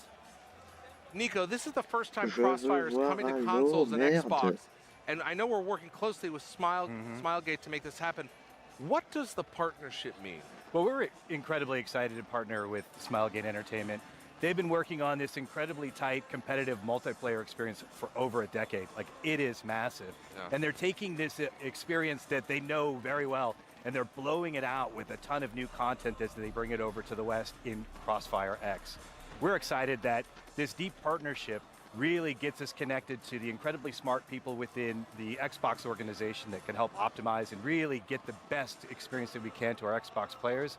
Also, a huge amount of support from our friends at Game Pass. Yeah, that sounds like a lot of fun. Mr. Brew, there's over 10 years of content in Crossfire content in the game here. We got numerous maps and game modes.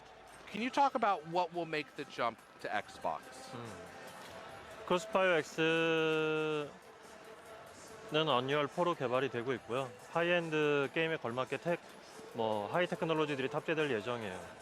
컨텐츠 구성은 크게 말씀드리면 기존 팬들이 사랑했던 컨텐츠들을 혁신적으로 업그레이드해서 탑재를 할 거고, 또 콘솔 유저들에게 환영받을 수 있는 콘솔 전용 컨텐츠들도 많이 탑재할 예정이에요. 확실하게 말씀드릴 수 있는 건 크로스파이어 X는 전체적인 구성이 많은 선택지를 여러분들에게 제공을 할 거예요. 더 자세한 정보는 수개월 내에 인게임 정보로 여러분들에게 소개를 하겠습니다. So we are developing Crossfire X on Unreal Engine 4, which will be very high-end and contains all the high-tech.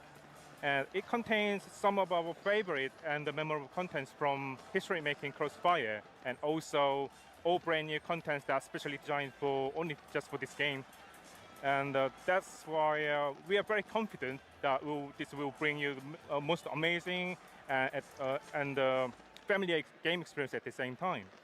So let me add some more details about what I meant by that. So we have classic PvP mode that most of players will familiar with, and Crossfire X is unique PvP mode, which leads you to more immersive gameplay than ever before. And on top of that, we have a single-player campaign mode that you can play. Actually, we didn't forget about the Battle Royale mode either. So we have this awesome Battle Royale mode, which is looking very unique and great fun to play in a way of Crossfire X. So as you can see now, we have a lot of choice to contents to choose from. So in a few months' time, we are going to show you a bit more about our game. So I think that's definitely something to look for. Great, thank you very much. Now, Nico, obvious question, when will we get to see more of Crossfire X? Look, it's just the beginning, Larry. I know people are super excited. We're going to have a ton more to share at XO19, our roadmap, more about game modes, as well as our unique content that we'll be offering our Game Pass members. Thank you so much, gentlemen. Thank you so much for joining me today. All right. All right, let's send it over to Tina Summerford, who's on the floor with Katie Jo Wright from the Gaming for Everyone team. All right, I'm joined by Katie Jo, the lead for Gaming for Everyone. So I know you were watching the briefing yesterday in the stands like all of us, losing your mind. And Phil called out Gaming for Everyone. What does that moment mean to you? It was absolutely awesome. It was absolutely awesome because Gaming for Everyone is really about those 2 billion gamers that he also talked about. Is that whenever any of those 2 billion gamers come to Xbox, that they can find the kind of fun that they're looking for that day via the content or on the device that they're on, or even finding the community that they're looking for. Well, speaking of content, it was a ton of it. What are a couple of moments that resonated with you? So just the sheer diversity of content that was shown on stage yesterday was so awesome to see. But then my personal favorite was Gears of War 5 with Kate. Like, I kind of want to change my name to Kate now. It's no longer Katie Jo. But just because, first off, that she's the lead character, but that she is so badass in her character. So that's just, it's so exciting to see. And I can't wait to play it. And I know we were talking a little bit about Hellblade too. You had a chance to play that on Project X Cloud. Yes, that was so awesome to be able to play that game, and it felt exactly the way that I played it on console, playing it on that Android device via Project X Cloud. So that was so cool. And just that game in general is so awesome to me because the way that they approach a topic like mental health in such a compelling and empowering way, like Ninja Theory just outdid themselves with that Nailed one. it. Nailed it. So Gamers Outreach is happening here at E3. What is that? Yeah, so Gamers Outreach is actually a nonprofit organization that we worked with and through FanFest. And so where 100% of the ticket proceeds that we raise goes to Gamers Outreach, which is an organization that puts gaming carts in children's hospitals across the U.S. And actually, I just learned yesterday they're in Canada now too. Yeah. But so they're putting gaming carts in hospitals so that kids that are there for an extended stay can still have that sense of normalcy through play while they're really focusing on healing. I love working with you on Gaming for Everyone. You do fantastic work. Where can people find out more? So on xbox.com/foreveryone, it's a new page that we just launched, but we'll really be sharing our stories about how we're making gaming more inclusive for all, accessible for all, and safer for all. And so we'll be updating with content updates that we have and services, and then also updates from our G4E communities. And your last stop is not here.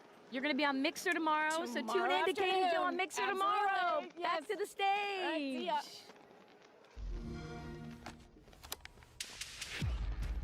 Ah, c'est le jeu indé.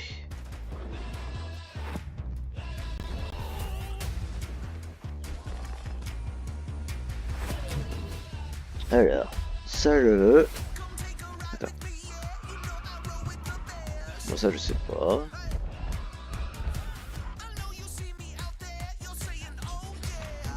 Non. Quoique.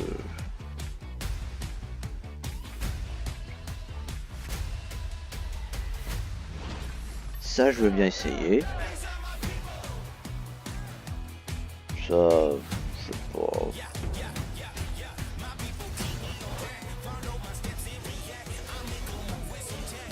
Ça, non. Non plus.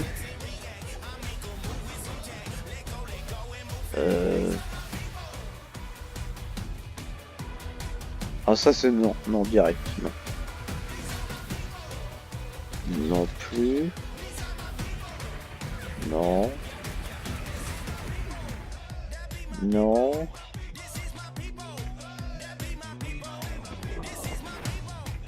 Non. Non. Je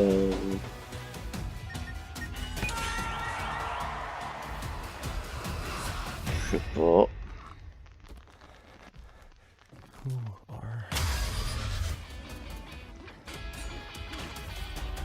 Non plus. Non.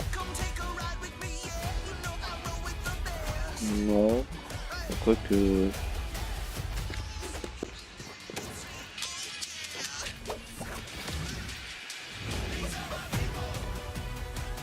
Non.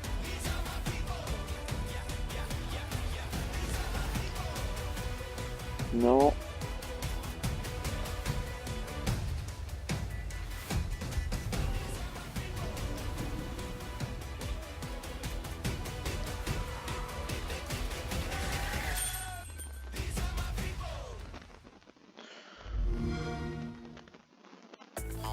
Ouais.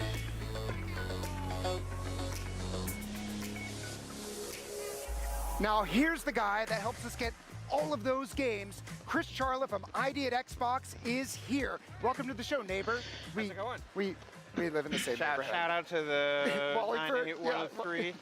So tell me, we just saw a ton of games. Like, what has jumped out at you here during that huge montage and all of the ID presence? Well, it's been awesome just seeing all those games. I mean, on that montage itself, I think like Totem Teller, Dead Static Drive, Blazing Chrome, like those kind of games, just like to me are just like, holy cow. But really all the games that we've shown at the show and other games besides games like Ooblets that are coming to Xbox are just. I have the best job in the world, and the ID at Xbox team, it's obviously not just me. Like, we get to go out and meet with tons and tons of developers all over the world, just look for super cool games, and then figure out how to get the world to know about them, whether it's bringing them on stage here at E3 or helping them get into Xbox Game Pass on Xbox and on PC, and it's just been a super fun experience. And I think in the world of ID at Xbox and indie games, it's not just about the variety of types of gameplay, but I feel like year after year, the quality bar goes higher and higher. Like if you're imagining, oh, this is what an indie game looks like, and then you see Blair Witch, which I got to say, looks incredibly frightening.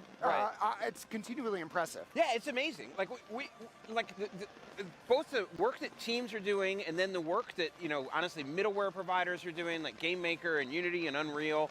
Like what a group of 5 or 6 dedicated men and women can do today that versus 5 years ago, 10 years ago. It's like ridiculous. So the quality bar just keeps going up, and then the innovation just from gameplay and crazy ideas also keeps going up. It's just an awesome time to be in games. Talk about what it's like working with these groups. Some of them are bringing their first game ever to market on Xbox. It's awesome. So we get to work with pros. We get to work with like people who've been around or maybe left big studios and started things. That's always super fun. But what's really amazing is getting to work with people where it's their first game, or and I get letters from developers and that say like, hey, I've never made a game before. I always wanted to be in games, and finally I decided to like take the plunge, and I did it, and I worked like a year, and I finally shipped my game, and and it's just like getting to see that, like getting to kind of be part of the behind the scenes of that, like of seeing people who have these great ideas, like put in all the hard work, and it takes a ton of hard work to ship a game, to actually get it there and get it over the line, and then see success, whether it's Cuphead, which is crazy, or Gun World. There's just all different levels of success that people have, and it's just like so. I just sound like I'm bragging, so I apologize. But it's so like gratifying and just fulfilling to get to just be a small part of that. And I know I speak for the whole team when I say that. Like it's just like we're all charged up to go to work every day. So you're meeting these folks, these folks, but I think some of you, maybe you're not familiar with some of these developers. But the good thing is that we featured 21 games that if you're an Xbox Game Pass member, like you're going to be able to play these, and these are coming to Xbox Game Pass for PC as well. Now, one of the titles we featured was the Lord of the Rings living card game from Asmodee. They've got some more stuff on the way, don't they? Yeah, Asmodee. A lot of people don't know the name, but if you go to the the game store and look at all the boxes, you will know who they are. Mm-hmm. So they're doing a couple new games that they're going to be bringing to Xbox. One is Pandemic, based on the famous board game, and the other is Munchkin, which if you're like a hardcore nerd, you definitely know Munchkin. And they've taken the Munchkin IP and done something different with it. And I think we are looking at Pandemic right now and Munchkin too. Like just really, really cool looking, and trying to capture that same humor that the original, card and board games have. Chris, you're an excitable guy. I feel like you're in your element here. Yeah. But what has really been, like, what titles have really jumped out at you that you're just really excited to bring to the Xbox fans? I mean, there's a ton. So I would say, like, some of the games we showed at the briefing, to me, just blew me away. Like, I have to say my favorite moment in the briefing, Keanu comes out, Cyberpunk, huge. Everything's going crazy, and like you're kind of sitting there, and I know everybody's wondering, like how do they follow this? Like, how do you follow Keanu Reeves talking about the release date for Cyberpunk, and like boom, Spiritfarer, which is a new announce of an incredibly thoughtful, low-key, hand-animated, beautiful game from Thunder Lotus. And to me, like, I loved that moment of the briefing because I was super glad that everybody got to see Spiritfarer and experience it, but like that contrast shows the kind of diversity that we have on Xbox. And obviously tons and tons of people are going to play Cyberpunk. People want to see Spiritfarer. Spiritfarer is going to be in Game Pass on PC and on console, so like everyone's going to get a chance to experience it. And like I just love that diversity. I love that we're in a game industry today in 2019 where we can have Cyberpunk followed by Spiritfarer, and people are going nuts for both of the games. And I love that you love games because you're bringing us a lot of great experiences. So thank you, Chris, for dropping by. I'll see you at the PTA meeting next week. Yep. Now, we've got more ID at Xbox titles to talk about, but for that, we've got to send it up to Graham in the balcony.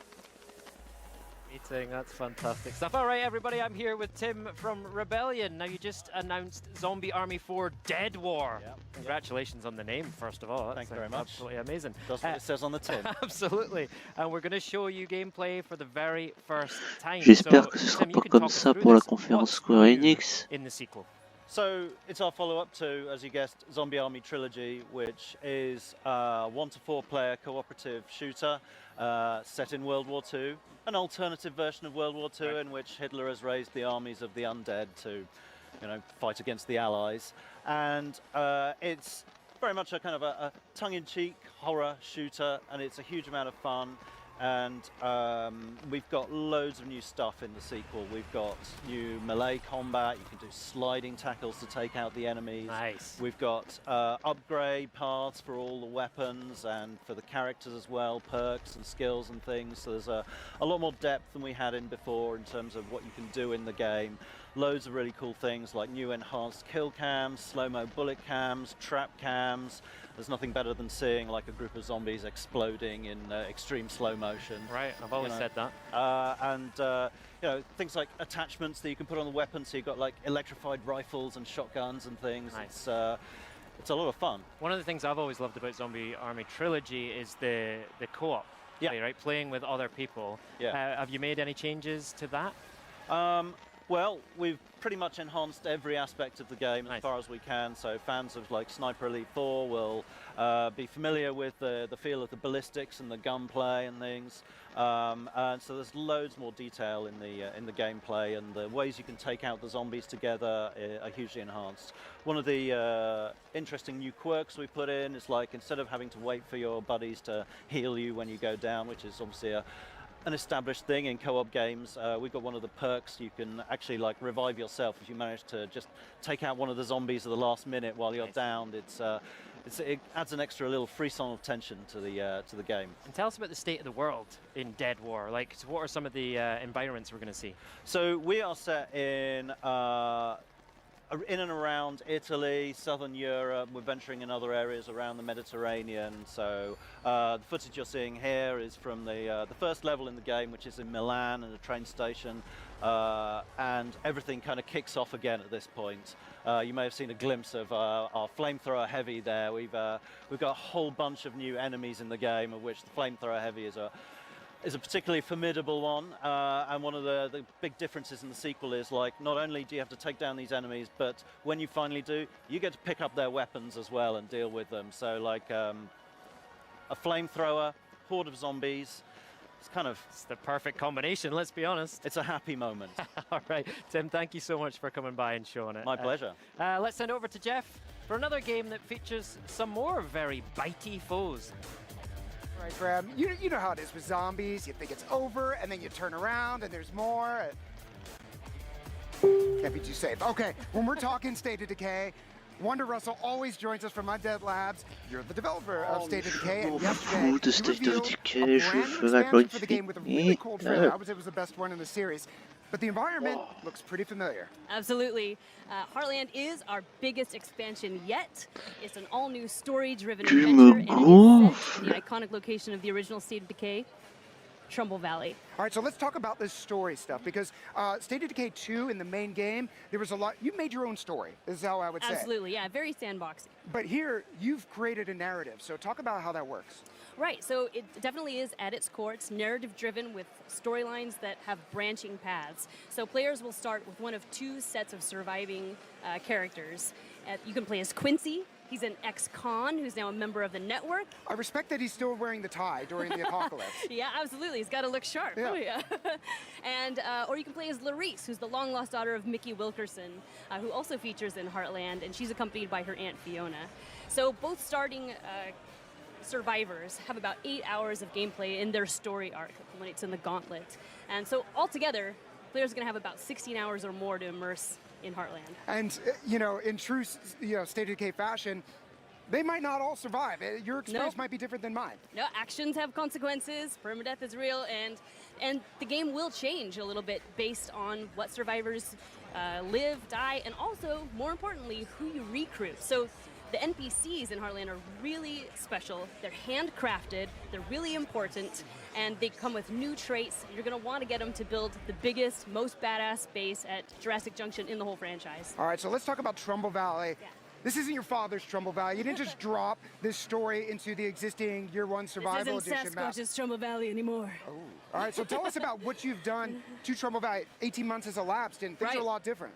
Yeah, so the apocalypse, you know, time is up in kind. Things have changed. Yeah. We're going to get a look at what advanced blood plague looks like. It's overrun Trumbull Valley. It's far more aggressive. It's far more deadly. It's dangerous. It's disgusting. It's everything that you want in a zombie horror. And you're going to have to find new ways to battle it, because you're also going to be facing down all new blood plague infected freaks, and they have new attacks. And you're going to have to find all kinds of ways to get through it and survive the gauntlet at the end. All right, you've got me ready to play. How do I play it? You can play now. Like so now? excited today. After the show, that is. Yeah. Let's just go over. We got 4 stations. Yeah, we're so excited to get to announce it right here at E3. Announce it with the trailer yesterday. It's included with Xbox Game Pass. Very good. Or $9.99 on Xbox One and Windows 10. So you may already own it. And I think the best part is, if you haven't played the base game State of Decay 2, you can jump directly into this expansion, and you know it's a completely different game. Yeah, absolutely. It's going to be very accessible for players new to the franchise. Story was like a massive request from our community, and we're really happy with what we've accomplished with Heartland. And I think they'll be happy that you're listening. Wonder, thank you so much for coming by. Thanks for having me. The Heartland expansion for State of Decay 2, as Wonder said, available right now. And right now, let's send it over to Julia and Larry for an important announcement about the future of gamer tags. Yesterday at the briefing, Phil Spencer talked about our mission to reach gamers all around the world and put the players front and center. Today we have news about an update to one thing that we all take pride in, our gamer tags. That's right. Throughout the year, we are going to be expanding our gamer tags to support more character scripts to represent over 200 languages, and the list will keep growing. Your gamer tag can be in your own language. So, say if you're German and you want an umlaut, I hope I'm saying that right, in your gamer tag, that will now be possible. But that's not all. We're also changing the structure of gamer tags based on your feedback. Yes, we know that all the good names are taken, and that is not going to be a problem anymore. That's because we'll open up the floodgates and let you pick any name you like, up to 12 characters long. And if someone else has that gamer tag, Xbox will auto-assign a 3 or 4 digit ID suffix, so everyone's going to know who's who. That suffix will be present, but the focus is on the actual name. We'll be showing off the tag front and center. If you had your eye on a cool gamer tag that was taken, this will be your chance to grab it. We'll add the numbers and take care of the rest. Now, if you like your current gamer tag as is, great. Don't worry about it. You don't have to do a thing and nothing changes. You'll continue to be you. No suffix will be added. If anyone else wants to use the same gamer tag as you, people will always know you are the original. For example, if I see a Major Nelson 345, it's not him. Not me. Uh-uh. Now, if you see Major Nelson followed by numbers, that is not me. But if you see Major Nelson, wipe a squad in Apex, that's this guy. You can't take... It's going to take all the wins here. Right, with this new update, your first change is absolutely free. And if you like your gamer tag the way it is, you don't have to change anything. Think of it like, you know, how account names work on like Steam and Discord or Battle.net. Yeah, it's pretty much exactly the same. Everyone has it this way. Now, you probably have some questions, which is fine. For all the details about when the updates are rolling out, be sure to head over to Xbox Wire at news.xbox.com or hit me up on Twitter at Major Nelson. Back in February, we took you inside Typhoon Studios, a new studio founded by a group of industry veterans that decided to take the bold, exciting and scary step to branch out on their own. Their first project is the colorful sci-fi adventure game Journey to the Savage Planet, which is set to launch on console in early 2020. Typhoon promised they would reveal some gameplay, and that day is finally here. We've got an exclusive world premiere trailer, so let's check it out.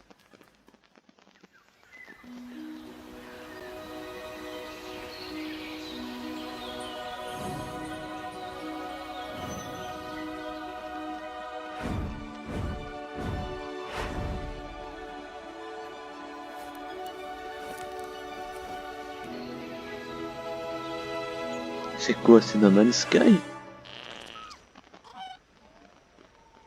Mais qu'est-ce que je raconte? C'est pas No Man's Sky, ça se voit.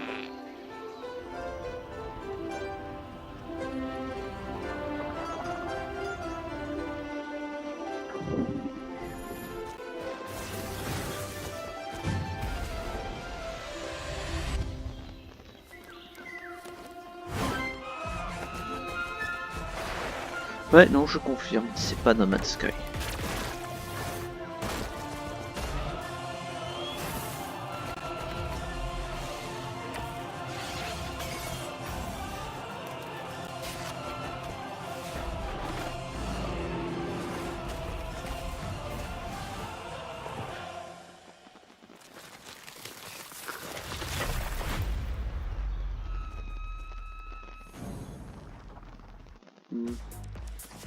In just a few minutes, the newest member of the Xbox Game Studios family will be joining us. That's right, Double Fine's Tim Schafer is coming by with Psychonauts 2. I'm so excited about the Shafe being brought into the fold. It's great. But first, we've got a world premiere trailer for Code Vein. Fans have been waiting, begging, some might even say thirsty, and enjoying other sucky puns like that for the release date of this vampire action RPG from Bandai Namco. At long last, the wait is over. It seems everyone, everywhere Code is Vein. thirsty.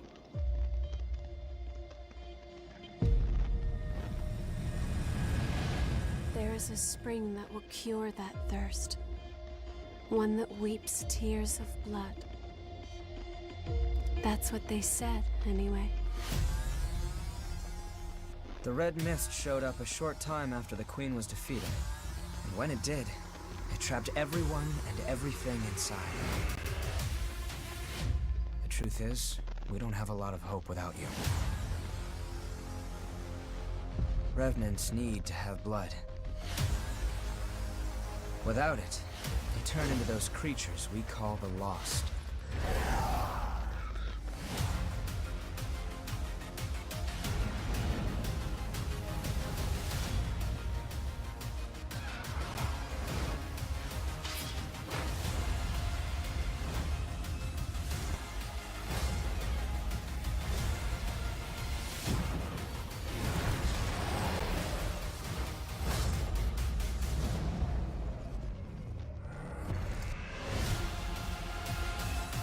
Eat or be eaten. If those are our only two options, I choose to eat.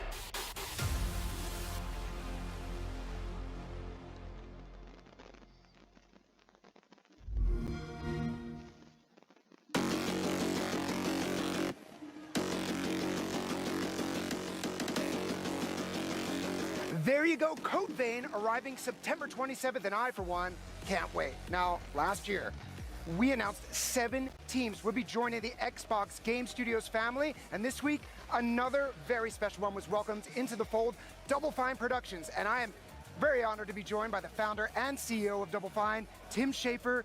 And I hear you're ready to work on Excel. Whatever is needed, we're team players here. That's good. You're going to fit in really well. Now, since it's kind of your first day on the job as part of Xbox Game Studios, I'm helping out with new hire orientation. Great, so I brought your starting paperwork and a Surface laptop. Great. It's actually, yeah, I mean, nice. it's really good. Maybe we'll have someone take Place that in for here you. for a blood sample, and it's good. Clippy will call you I'll later just on. fill on that. Skype. I'll fill that in after the interview. Yeah, it'll be great. No now, problem. as one of the OG independent developers, 19 years that you guys have been putting things together, putting games together, I have been hoping you could give us a quick history of Double Fine for those who maybe have been under a rock. Yeah, after I worked at LucasArts for 10 years doing graphic adventures and started Double Fine in 2000 to make Psychonauts, our very first game, and it was signed with Microsoft. That's how we started the company, was signing a publishing deal with Microsoft. So it's kind of poetic that it's coming around. So the second Microsoft thing we're doing is Psychonauts 2.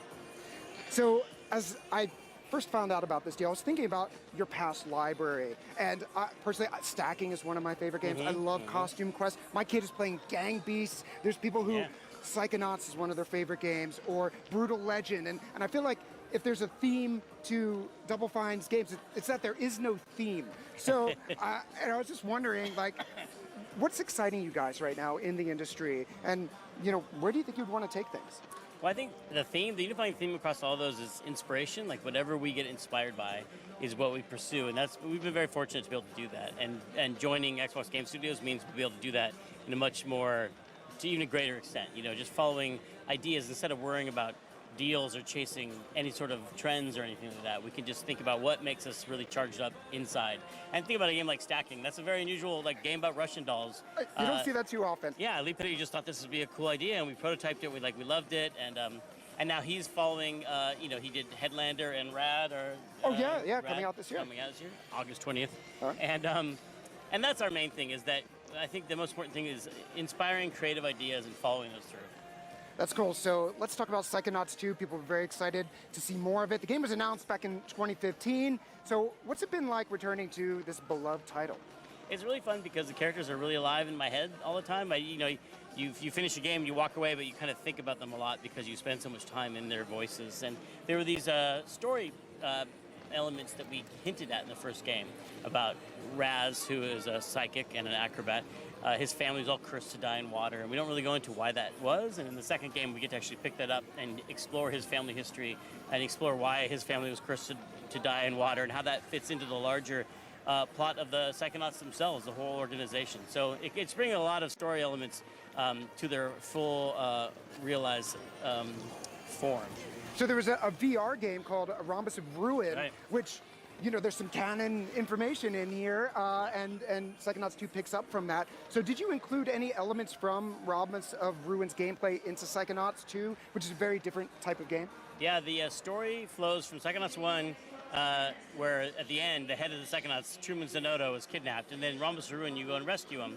But it was meant to be just almost like a backstory for the second game, which is once you've rescued the head of the Psychonauts, he still is acting funny.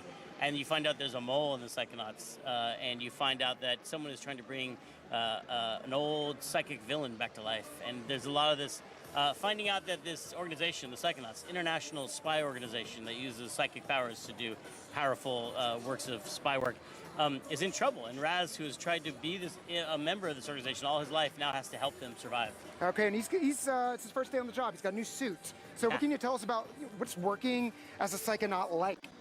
Well, you work inside, your office is actually inside people's minds. So Raz can astrally project himself into someone else's consciousness and then see their literal demons and monsters and fight them like they're real things. And so they can also create spaces inside other people's minds to trick them into revealing information because they are spies. So in this case, in this demo that we're showing at E3, the Psychonauts have implanted this office space that looks very sterile to trick one of the employees, or one of the, actually Dr. Lobato, who's the villain in the first game, into revealing who hired him to kidnap Truman Zanotto.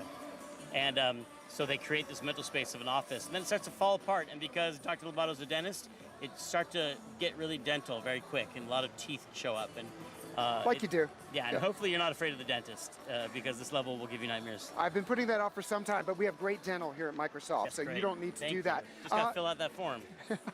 Any new psychic moves players are going to get to use? Yeah, well, in this demo we're bringing back a lot of the original psychic powers like telekinesis, pyrokinesis, and Psyblast.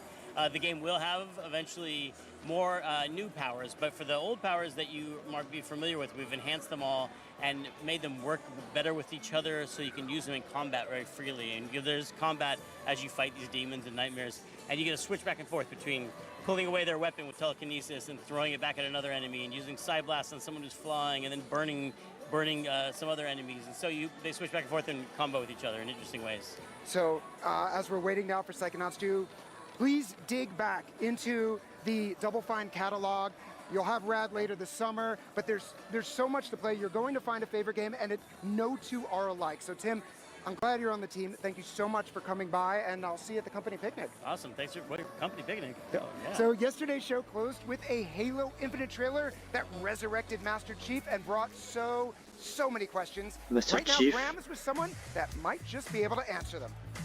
Right, so many questions, but luckily Chris Lee from 343 is here to take us through the Halo Infinite trailer and provide a direct Halo Infinite. commentary Oh of sorts. putain, c'est So pas Chris, trop how you tôt. doing first of all? I'm doing Big day great. yesterday. Still a sequence for our campaign with Master Chief. Right. So that's in-engine, in our new Slip Space engine, the opening. Oui, désolé, ça s'est coupé le live. Story of Master Chief. Okay, awesome. Now, one of the questions Tout I had seul. was, it opened on this man here, Yeah. this mysterious pilot. Can you tell us more about who this is? Yeah, we're not talking a lot about the pilot at E3 this come year, but he is a new character to the Halo universe, and we're really taking our time to introduce the pilot and bring him in for players in a really careful way where you get to learn about the pilot and emotionally connect with him throughout this piece. You'll be seeing the pilot more in Halo Infinite. And tell us about that moment. It's like a really iconic moment where he wipes the screen and Master Chief's floating out there. Can you give us some more context about what's going on there? Yeah, that moment when the pilot is kind of at his lowest of low. Right. He's watching the hologram, kind of saying goodbye to his family, probably thinking that he's breathing his last breaths. He hears this signal, and he runs to that window, and then trying to get him on comms, he can't understand why this UNSC friendly isn't responding, wipes the glass, and it's been amazing to see that reveal of Master Chief and how both that was an amazing moment at the show, and how our fans have kind of taken that and put their own creativity into it after the fact all over the internet. All right. I want to go back to you saying that was in-game engine footage that we were seeing. So, Mais you know, du coup, what's est-ce qu'on the verra community been des asking you images, and, des images you know, inédites, how je do you veux want to dire? respond to some of that question? Yeah, so we debuted the Slip Space trailer last year, and we built all of that content inside of the Slip Space engine. This year is really important to us to go back Oui, le and Slip build Space trailer, the opening l'année sequence dernière, of the il a dit. game, and it was really exciting to be able to share that with our fans, all inside the new engine, so they can get a feel for the game and how it will kind of unwrap and show Master Chief the start of his journey in Halo Infinite. And can you tell us more about the Slip Space engine itself and how that's going to impact Halo Infinite? Yeah, so the Slip Space engine is really this labor of love for 343. We've invested heavily. It's going to be the foundation of our next 10 years of Halo experiences. And it really brings together the most powerful tool set we've ever had to empower a creative team to iterate and create this great experience with the ambition of Halo Infinite, which we couldn't have achieved or realized in our old technology. And then combines that with the promise of all of these platforms. We're shipping on more platforms than we ever have before in the Xbox One family. We're going to PC at launch for the first time. Right. And then, of course, the power of Scarlet. We get to ship in holiday 2020 alongside Scarlet. Excellent. Now, we're just seeing Master Chief's armor here. And I know the GIF I've seen time and time again is when his armor drops down. Talk to us about the design principles and the philosophy behind the way you're going with the armor and everything else you'll see in Infinite. Yeah, the art direction for Halo Infinite that Nicolas Bouvier, our art director, has really kind of honed in. You can really see the core of that on Master Chief. Our art direction is embracing the full legacy of Halo, taking those iconic themes that players know and love, and then bringing them together and evolving them to create something new. So Master Chief is heavily inspired by Halo 3. It has elements of Halo 4 and Halo 5, and even Halo Legends from the extended fiction. We bring that together and create something that's really distinct and new and La série special for our live fans. avec And that's being Agent applied to the Locke. sound design as well, right? I mean, one of the things I noticed was the shield recharge sound. Yeah. Was very reminiscent of Combat Evolved. Is that something you're going after? Absolutely.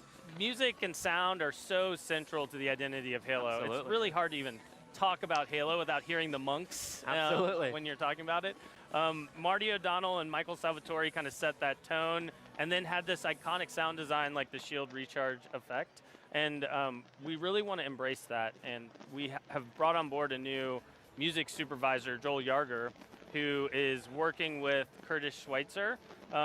We charged him with finding this accomplished composer that could take that legacy of Halo music and sound and bring his own creativity and vision. And that is what you got to experience in Discover Hope. We had Curtis compose all of the music for that opening sequence, and we're really excited to share more of their music vision in the future. Great, I can't wait to hear it. One of the things I personally loved about the trailer was it felt very focused, it felt very emotional. You know, you mentioned the moment earlier where the pilot is watching this hologram of, I assume, his wife, and you can hear his child in the background.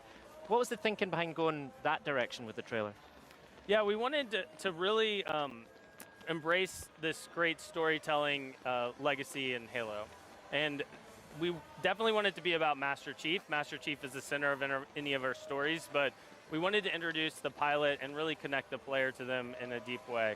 Our associate creative director, Paul Crocker, is also a writer, and Dan Chozich, our narrative experience director, really wrote and brought this whole opening sequence of the game to life. And one of the great storytelling elements that they've woven into it is kind of reconnecting with some of that feeling you got the first time you stepped on a Halo ring, where there's so much to discover and explore, and we're just really leaning back into that sense of mystery and wonder that Halo has always had. So.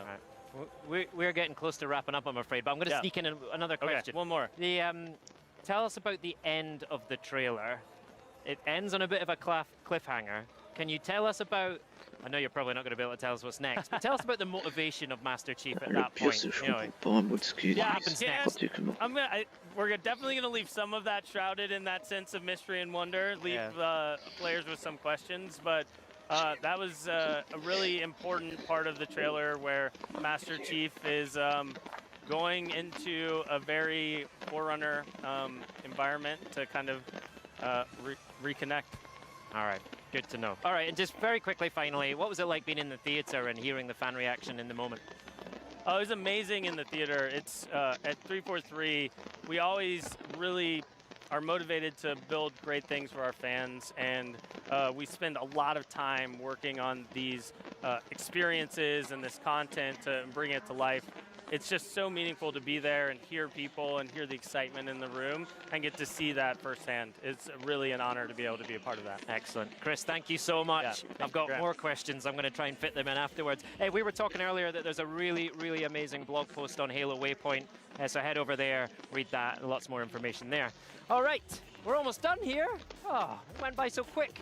So let's send it over to the team for a look at what's still to come. Inside Xbox may be coming to a close, but our E3 coverage has only just begun. In fact, Bon, je voulais juste voir du Halo, je n'ai plus rien à faire ici. Je m'arrête là. Head over to Mixer